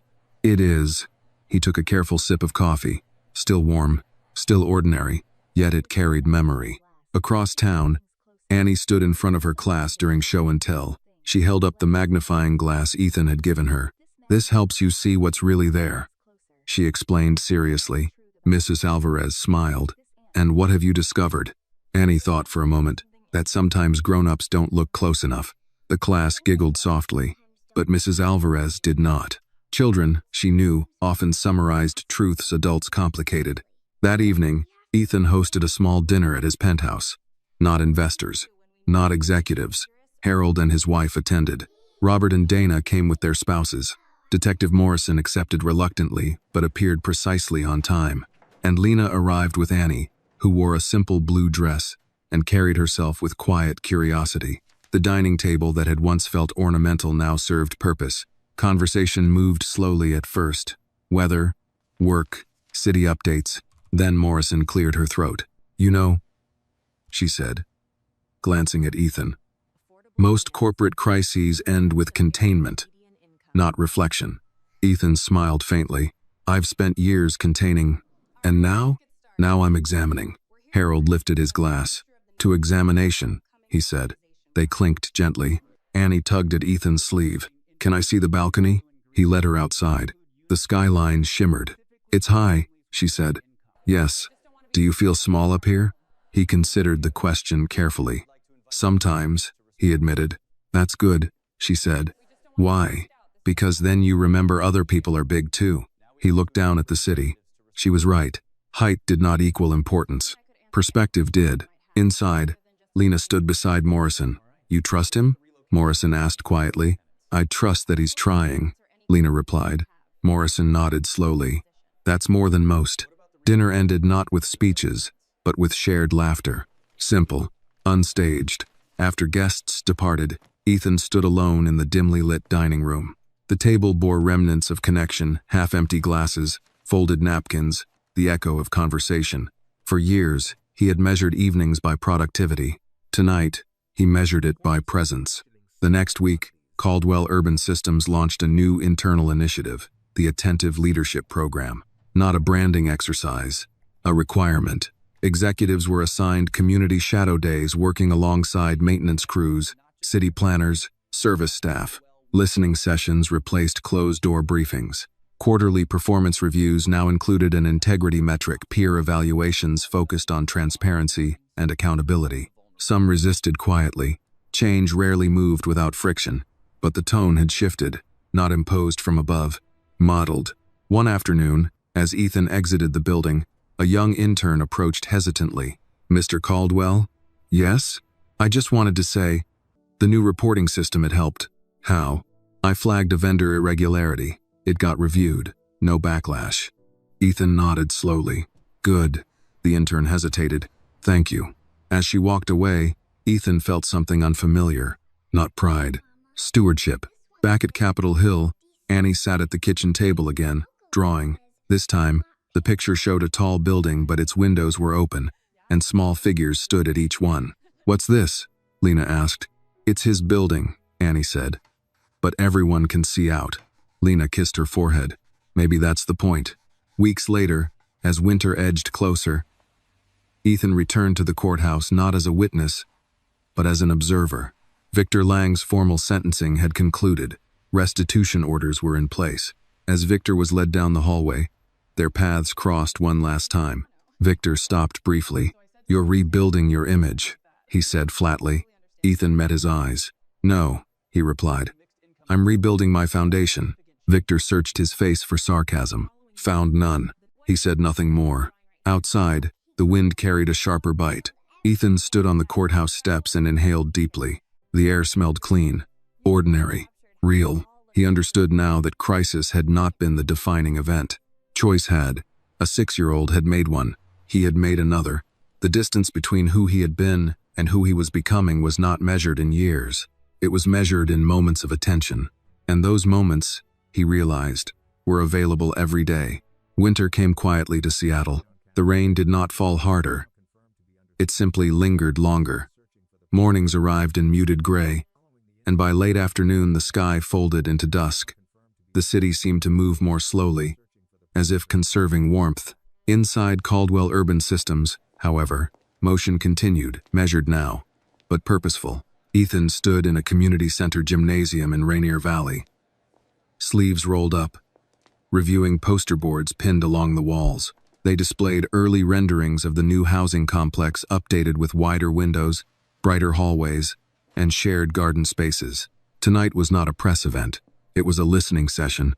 Folding chairs filled the basketball court. Residents, older couples, young families, retirees sat with cautious attention. Some remembered past developments that had promised inclusion and delivered displacement. Ethan took the microphone. "For years," he began, "I stood in rooms like this to explain projects already decided." A few heads tilted. "This time," he continued, "nothing moves forward without your voice shaping it." He stepped aside. The first question came from an older man with a veteran's cap. "Are rents really staying affordable?" he asked. "Or is that just a phase?" Ethan did not deflect.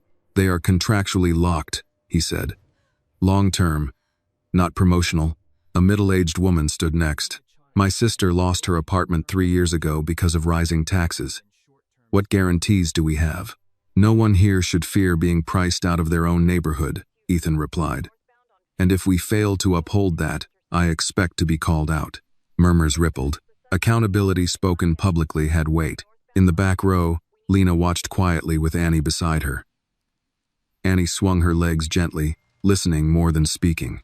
When the meeting ended, several residents approached Ethan directly, some skeptical, some appreciative, none invisible.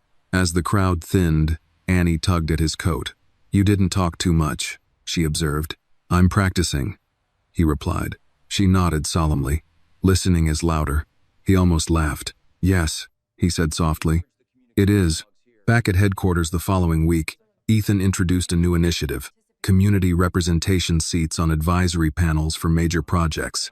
Not symbolic seats, voting seats. Margaret Whitmore studied the proposal. "This shifts power outward," she said. "Yes, investors may resist. Investors adapt," Ethan replied. Margaret regarded him carefully. "You're turning the company into something different. I'm turning it into something sustainable." She leaned back, thoughtful. For a man who once prized control above all, this is unexpected. Ethan met her gaze. "I confused control with strength. And now? Now I understand that trust is stronger." That afternoon, Detective Morrison visited his office not for investigation, but for coffee. She declined sugar. "You look different," she observed. "Older?" he asked lightly. "Quieter. I think I finally understand that influence is not immunity." She sipped her coffee. "Most people in your position never admit that. I nearly learned it the hardest way possible." She set her cup down. "The girl," Morrison said. "She changed more than one life." "Yes. Make sure you don't forget that when this feels distant." He nodded. "I won't." Across town, Annie sat at the kitchen table working on a school assignment titled Community Helpers. She drew a picture of a firefighter, a nurse, a teacher, and, at the edge of the page, a man holding a coffee cup. Lena glanced over. "Who's that?" "He helps build houses," Annie said. but now he lets people help him build them. Lena smiled faintly. That's important.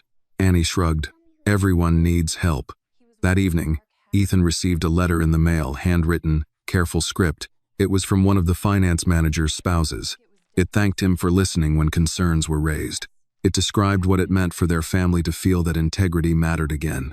He read it twice, then placed it inside the folder he had once labeled Legacy Planning. The folder no longer contained expansion charts. It contained moments, conversations, corrections, small, steady adjustments. Months passed. The affordable housing complex rose steadily against the skyline. Glass and brick took shape. But what Ethan watched most closely were not the walls. It was the relationships forming around them. One cold Saturday morning, he invited Annie and Lena to tour the construction site. Hard hats slightly oversized, Annie walked carefully along the marked pathways. "It smells like wood and dirt," she said. "That's new beginnings," Ethan replied.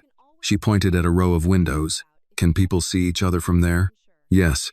"Good," she said. "So no one feels alone." Lena watched Ethan as he absorbed that quietly. He had once built towers meant to impress. Now he built spaces meant to connect.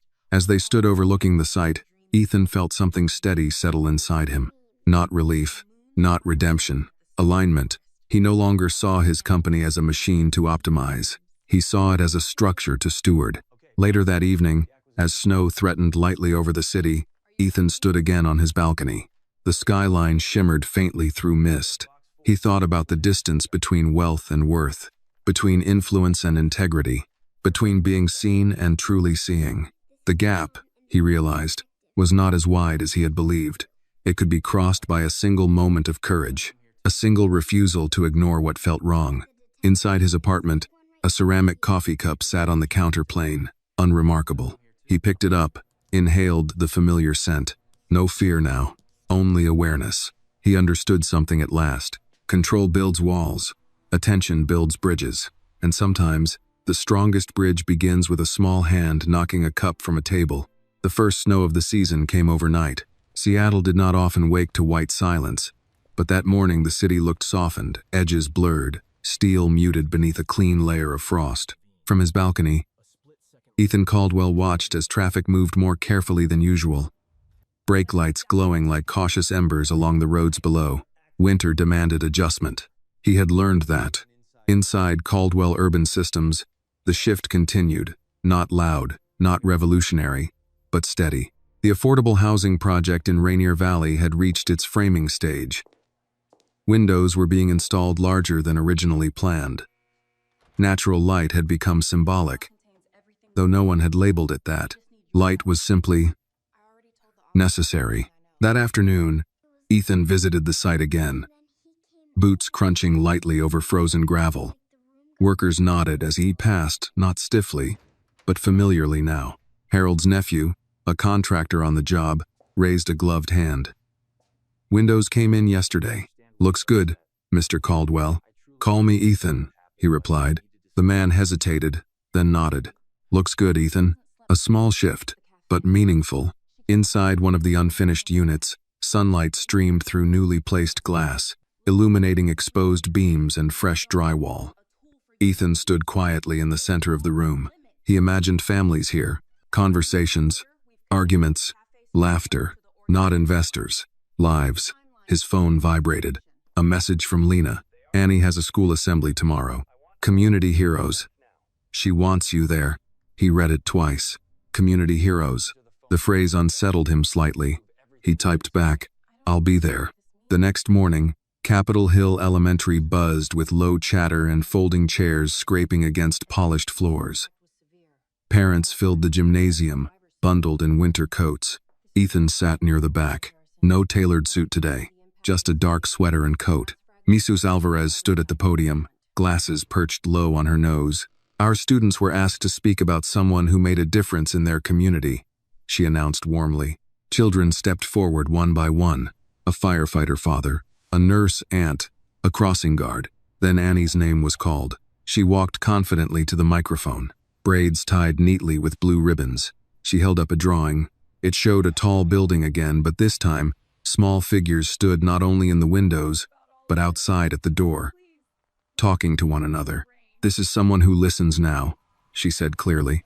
Soft laughter moved through the crowd. He used to be very busy, she continued, glancing briefly toward the back where Ethan sat. But then he almost got very sick because someone didn't make a good choice, and now he makes better choices. The gym fell quiet. He builds houses, she said, but he also builds trust. The word hung gently in the air. Ethan felt something tighten in his throat. Not embarrassment. Recognition. When grown-ups listen, Annie finished, the whole city gets stronger. Applause rose not loud, but genuine. Ethan did not stand. He simply clapped with everyone else. Afterward, in the hallway lined with student artwork, Annie approached him. Did I say it right? She asked. You said it perfectly, he replied. Lena stood beside them, expression thoughtful. She has a way of cutting through noise, Lena said. Yes, Ethan agreed. She does. Later that week, Caldwell Urban Systems finalized a new policy, profit-sharing incentives tied not only to revenue performance, but to community impact, metrics, tenant retention rates, satisfaction surveys, environmental compliance, transparency. Investors pushed back at first, but data spoke clearly. Retention stabilized neighborhoods. Stable neighborhoods stabilized long-term revenue. Integrity and profitability were not opposites. They were aligned when structured properly. During a quarterly review call, an analyst asked bluntly, "Are you pivoting toward social enterprise branding?" Ethan replied calmly, "We are pivoting toward responsible enterprise." The distinction mattered. That evening, Detective Morrison joined Ethan for coffee at Cafe Solstice. No case updates now, just conversation. You know, she said, stirring her cup. Most people change temporarily after trauma. Then they drift back. And you think I might? I think it's possible. He considered that honestly. Then I'll need reminders. She glanced toward the counter, where Annie sat doing homework while Lena closed up. You have one. He smiled faintly. Yes. As winter deepened, the Rainier Valley complex neared completion. The ribbon-cutting ceremony was scheduled for early spring. This time, Ethan insisted the stage be level with the crowd. No elevated platform. On the final walkthrough before opening, he stood with Lena and Annie in the central courtyard, a shared green space that had replaced an originally planned parking lot. Children would play here. Neighbors would gather here. Does it feel different? Lena asked quietly. Yes, he said. How? It feels inhabited already. Annie spun slowly in the courtyard. It's bright, she declared. Ethan looked up. Even under gray sky, the space felt open. Light reflected off glass. Windows faced inward and outward. Nothing sealed off. That night, as snow began falling again in thin, delicate flakes, Ethan stood on his balcony once more. He thought about the phrase Annie had used. Builds trust. Trust was not poured like concrete. It was layered. Choice upon choice. Moment upon moment. He picked up his coffee cup and inhaled. No fear. Only awareness. He understood something now that had once eluded him. Power could isolate. Attention connected. And connection, not control, was what endured. Below him, the city glowed softly beneath winter light. Somewhere in Capitol Hill, a small girl slept peacefully. And in that quiet, Ethan felt not triumph, but steadiness.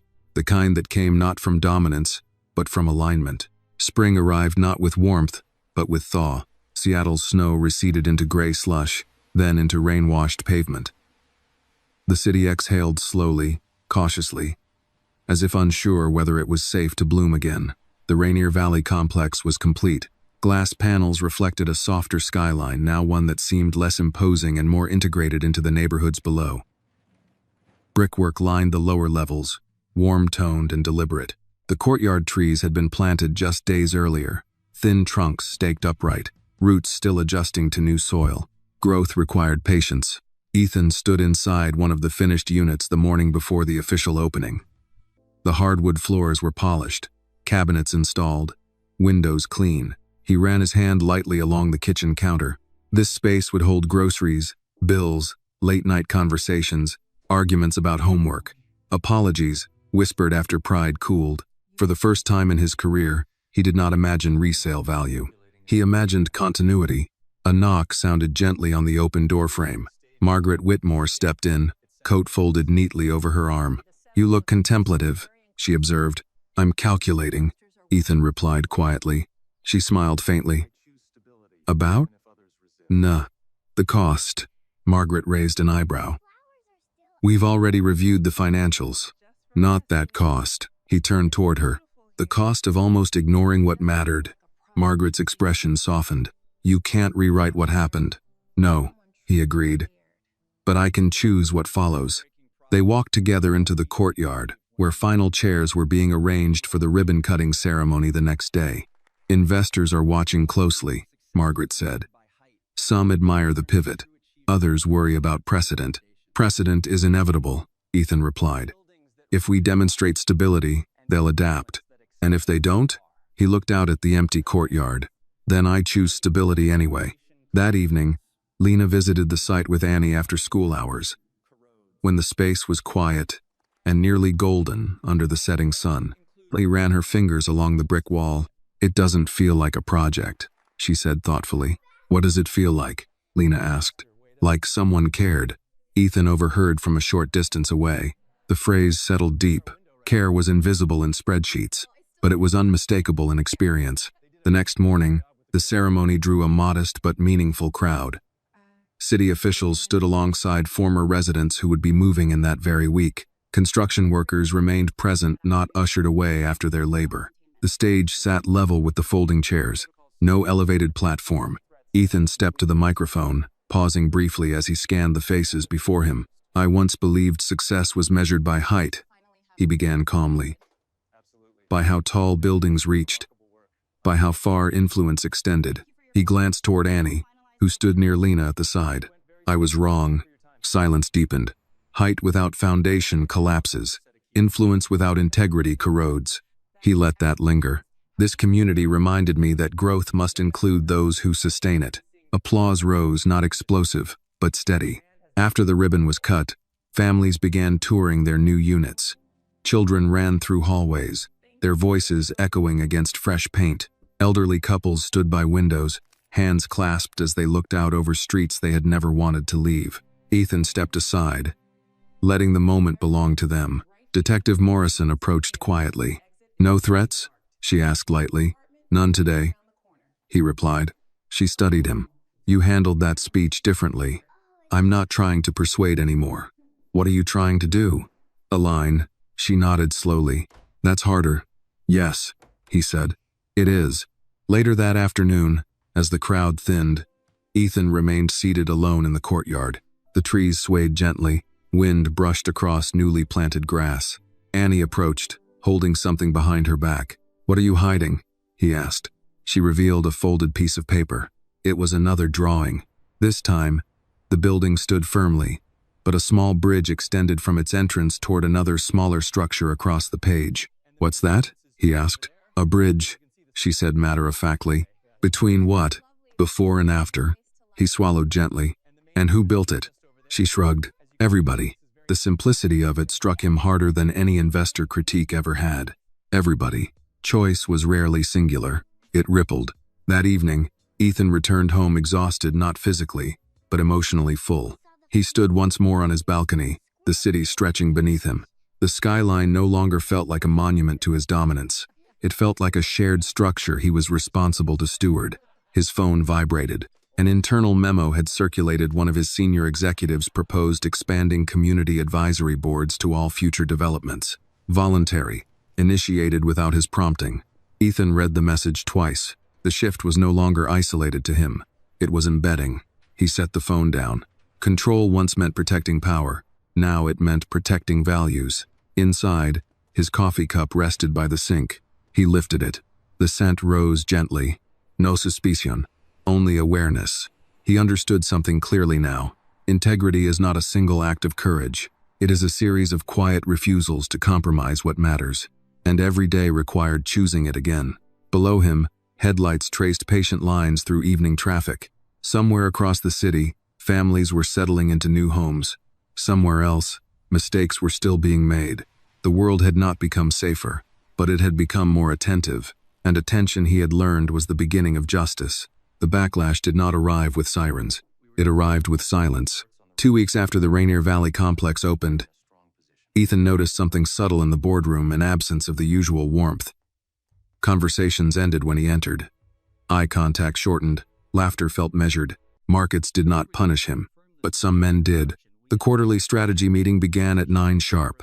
Mahogany table, filtered morning light, coffee poured without comment. Margaret Whitmore sat to Ethan's right, steady as ever. Across from them, 3 senior board members shifted through briefing packets with unusual stiffness. Ethan began calmly. We've stabilized occupancy rates. Public response remains favorable. The Community Advisory Initiative is gaining traction. A thin man named Harold Givens cleared his throat. With respect, Harold said, voice smooth but edged. Favorable headlines don't always equate to shareholder value. Margaret's pen stilled. Ethan did not flinch. The numbers remain strong. For now, Harold replied. But increasing affordable allocations voluntarily, establishing advisory panels, we risk creating expectations we can't financially sustain. Another board member, Thomas Ridley, leaned forward. You've always been disciplined, Ethan. Calculated. Recently, it feels emotional. The word hung in the air like accusation. Ethan folded his hands. Integrity is not emotional, he said evenly. It's strategic longevity. Thomas smiled thinly. Or reputational insurance. Ethan met his gaze. If protecting communities protects our reputation, then the two are aligned. Harold shifted again. There are investors considering divestment. The room quieted. Margaret finally spoke. Those investors saw the same financials we did last quarter. Revenue is stable. Risk exposure is reduced following the internal corruption review. Harold's eyes flicked briefly toward her. And yet, perception matters. Yes, Ethan agreed. It does. He paused deliberately. That's why we will not revert to practices that nearly destroyed trust. Silence thickened. The meeting concluded without resolution. No open defiance, no support either. When the room emptied, Margaret remained seated. They're testing you, she said quietly. I know. You're holding. Yes. She studied him carefully. Are you certain? Ethan walked toward the window overlooking downtown Seattle. I spent years believing loyalty meant protecting power structures. He turned back toward her. It doesn't. What does it mean now? It means protecting people who trusted me to change. Margaret nodded slowly. Then prepare. Resistance rarely fades quietly. That afternoon, Ethan received an unexpected call from Lena. Her voice was hesitant. Mr. Friend. Caldwell, I wouldn't bother you. But Annie overheard something at school. His body stilled instinctively. What kind of something? She said a classmate mentioned their father works for your company. He told his son, you're going to lose control. That the board will correct the mistake. Ethan closed his eyes briefly. Children absorbed more than adults realized. Thank you for telling me, he said gently. I don't want her caught in adult politics again, Lena added. She won't be, he assured her. After hanging up, Ethan remained seated for several minutes. Correction. The word echoed unpleasantly. Later that evening, he reviewed corporate bylaws alone in his office. Ownership percentages, voting thresholds, contingency clauses. Harold and Thomas did not have enough support to remove him outright, but reputations could be chipped away. Confidence eroded. Narratives shifted. He had survived a poisoning attempt, but political displacement required no toxins, only patience. Across town, Annie sat at the kitchen table finishing homework. Lena stirred soup on the stove, simple chicken and vegetables, the kind that filled a room with comfort. Mom, Annie asked quietly, what does loyalty mean? Lena paused. It means standing by someone when it's inconvenient, even if other people don't? Yes, Annie considered that. Then Mr. Caldwell is being loyal. Lena smiled faintly. He's learning. Annie looked down at her math sheet. People don't like when other people change. No, Lena agreed. They don't. The following morning, an article appeared in a business journal. Headline: Is Caldwell's new direction a risk to shareholders? It was carefully written, neutral on the surface, but seeded with doubt. Anonymous board sources expressed concern. Speculation circulated. Ethan read it without visible reaction. Margaret entered his office mid-morning. They're escalating. Yes. Response? He stood, adjusting his jacket. Not defensive. She raised an eyebrow. Then what? Transparent. Within hours, Ethan scheduled a public investor call. Not mandatory. Voluntary. On the call, his voice remained steady. Change invites scrutiny, he began. That is healthy. But let me be clear. Community integration strengthens asset value long-term. Reduced displacement lowers regulatory conflict. Trust builds sustainable markets. He did not raise his tone. He did not attack critics. He simply outlined facts, data, patterns, history. By the end of the call, several major investors voiced continued support. Not unanimous, but solid. Later that evening, Ethan received a short message from an unknown number. You've changed. That makes you unpredictable. Unpredictable leaders fall. No signature, no threat, just observation.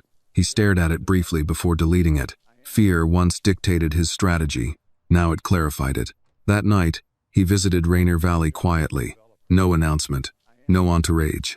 Lights glowed warmly behind apartment windows. Children's laughter drifted faintly through open air. An elderly man watered newly planted shrubs near the entrance. He looked up. You're the developer, the man said. I am. The man nodded. You kept your word. Ethan hesitated. Yes. The man returned to his watering can. That's rare. Simple words, but heavy. Loyalty to profit shifted easily. Loyalty to principle demanded endurance. Ethan walked slowly through the courtyard. He understood now that change did not end at one ceremony. It required defending. Repeatedly, quietly, and sometimes alone. But he was not entirely alone anymore. As he exited the complex, his phone buzzed. A message from Margaret.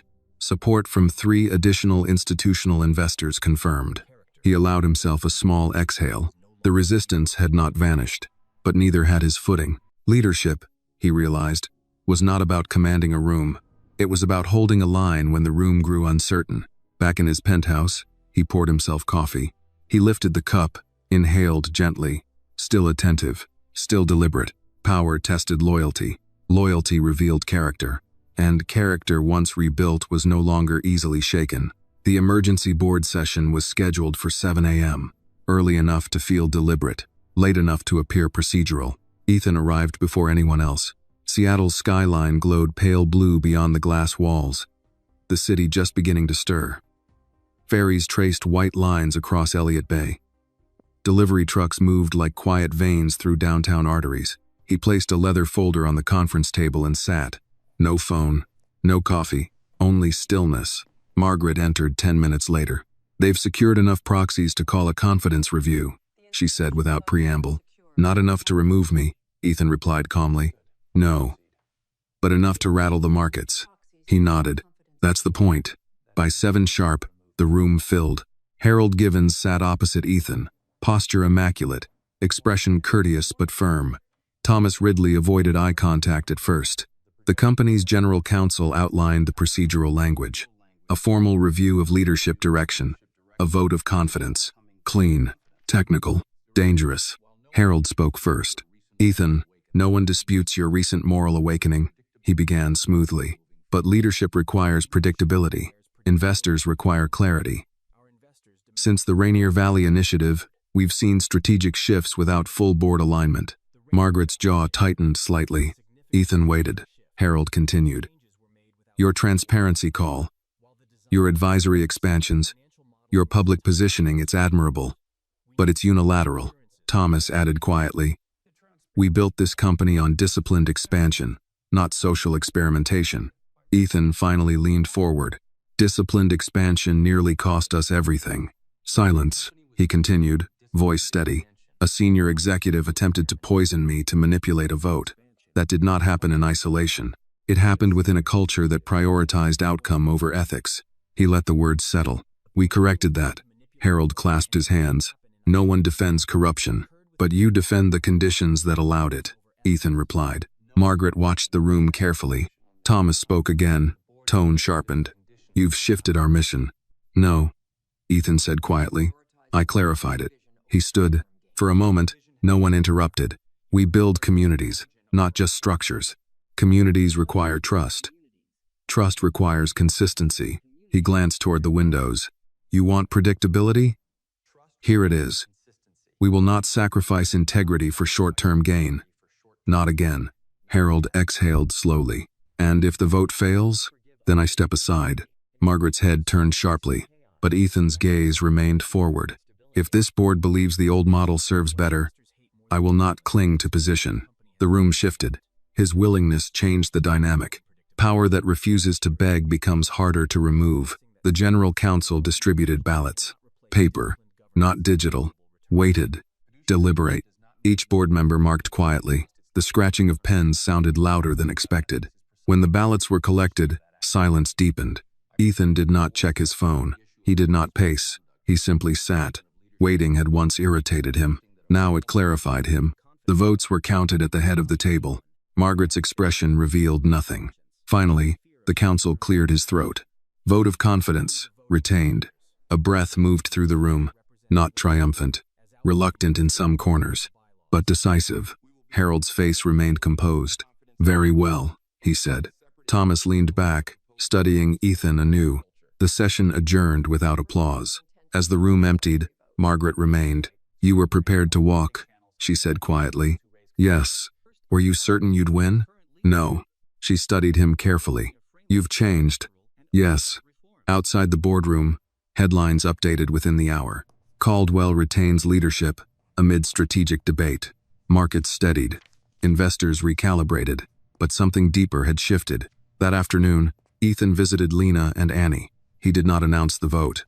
Annie sat cross-legged on the living room floor, assembling a puzzle Seattle's skyline depicted in bright blues and greens. She looked up. Did they try to fire you? He blinked. Yes. And? They didn't. She nodded, returning to her puzzle. Good. Lena watched him carefully from the kitchen doorway. You look different, she said. Lighter, Annie added without looking up. He considered that. Maybe I am. He sat beside Annie, studying the puzzle. One piece remained missing near the top of the tallest building. She handed it to him. Put it in. He examined the shape. It fit precisely. The skyline completed. See? She said. It only works when every piece stays. He smiled faintly. Yes. That evening, he returned to Rainier Valley once more. The courtyard lights flickered on automatically at dusk. A group of teenagers played basketball on the small half-court installed near the back. An elderly woman waved from her balcony. Normal life. Unremarkable. Precious. He stood there for several minutes, absorbing the ordinary miracle of stability. Detective Morrison's words returned to him from weeks earlier. Attention is the beginning of justice. Justice was rarely dramatic. It was procedural, persistent, and often contested. But it held. Back home, Ethan stood again at his balcony. Seattle pulsed below. He understood something now with clarity that had taken decades to form. Power invites betrayal, but integrity invites resistance.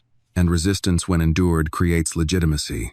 He no longer feared removal, because leadership, he had learned, was not a title secured by votes. It was a responsibility earned by consistency. His phone buzzed once more. A short message from Margaret. Stability regained, for now. He typed back. Stability built, not regained. He set the phone down. Inside, his coffee cup rested beside the sink. He washed it slowly, deliberately. The scent no longer carried fear, only memory and gratitude. Autumn returned quietly. Leaves along the streets of Seattle turned copper and gold, collecting along sidewalks in soft drifts. The air sharpened. Even the skyline seemed clearer, edges defined against a sky washed pale by colder light. It had been 1 year since the coffee spilled.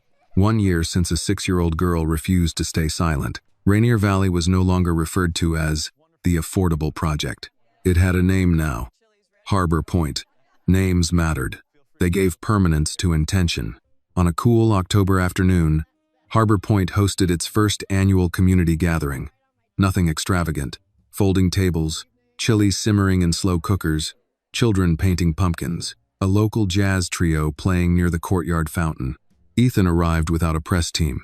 Without a speech prepared, he wore a simple navy jacket instead of a tailored suit. People greeted him by first name now.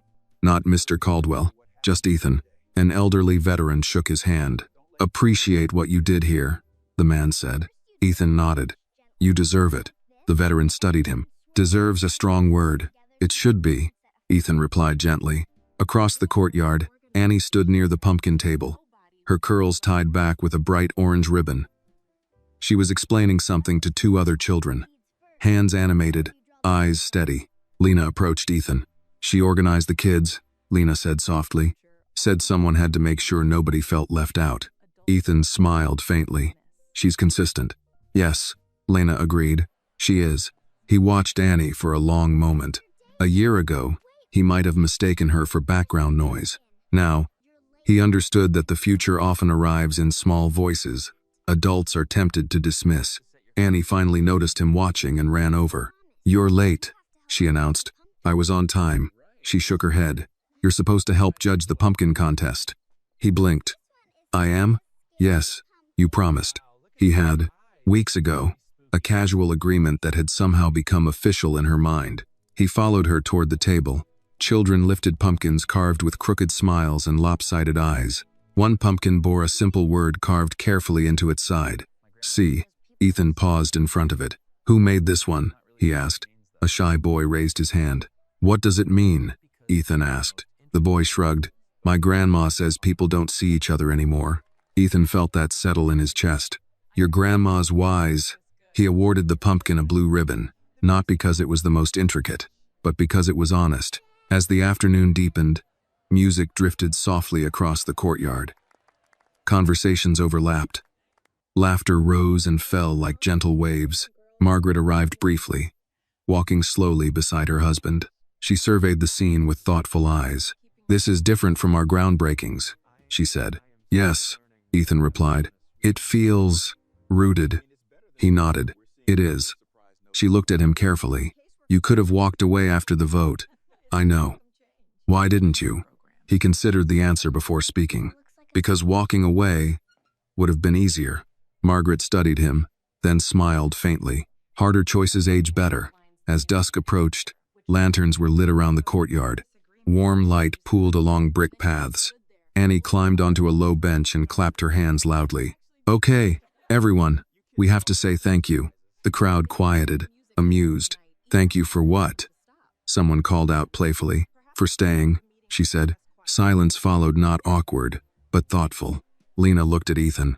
He felt something tighten in his throat. The veteran nodded slowly. The elderly woman from the balcony dabbed at her eyes. Annie stepped down and walked back toward Ethan. "You're not going anywhere, right?" she asked quietly. "No," he said. "Good." They stood side by side as lantern light flickered. He remembered the man he had been before that morning in the cafe. Controlled, respected, feared, but distant. He had believed control ensured safety. He now understood that connection ensured meaning. Later, after the gathering thinned and the jazz trio packed up their instruments, Ethan remained seated on a courtyard bench. Leaves rustled overhead. A maintenance worker began folding chairs. Ordinary tasks, ordinary dignity. Annie sat beside him, swinging her legs. "Do you still check your coffee?" she asked. "Yes." "Good." He smiled faintly. "Paying attention doesn't mean being afraid," she added. "No," he agreed. "It means being awake." She leaned her head briefly against his arm, 6 years old, and somehow older than the room when it mattered. "Mom says people change when something scares them," Annie said. "That's true. But I think people change when someone sees them," she continued. He looked down at her. "Where did you learn that?" She shrugged. "From you." The simplicity of it humbled him more than any board vote ever could. Night settled fully over Harbor Point. Windows glowed from within, life continuing, unremarkable, sacred. Ethan rose slowly.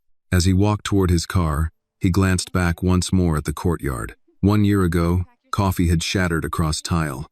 Rutina had broken. Control had cracked. He had thought the most important moment was surviving. He had been wrong. The most important moment was listening. He unlocked his car but did not get in immediately. Instead, he looked up at the skyline, his skyline. Once. Now it belonged to something broader. He understood at last. The distance between a billionaire and a little girl was not measured in money. It was measured in attention.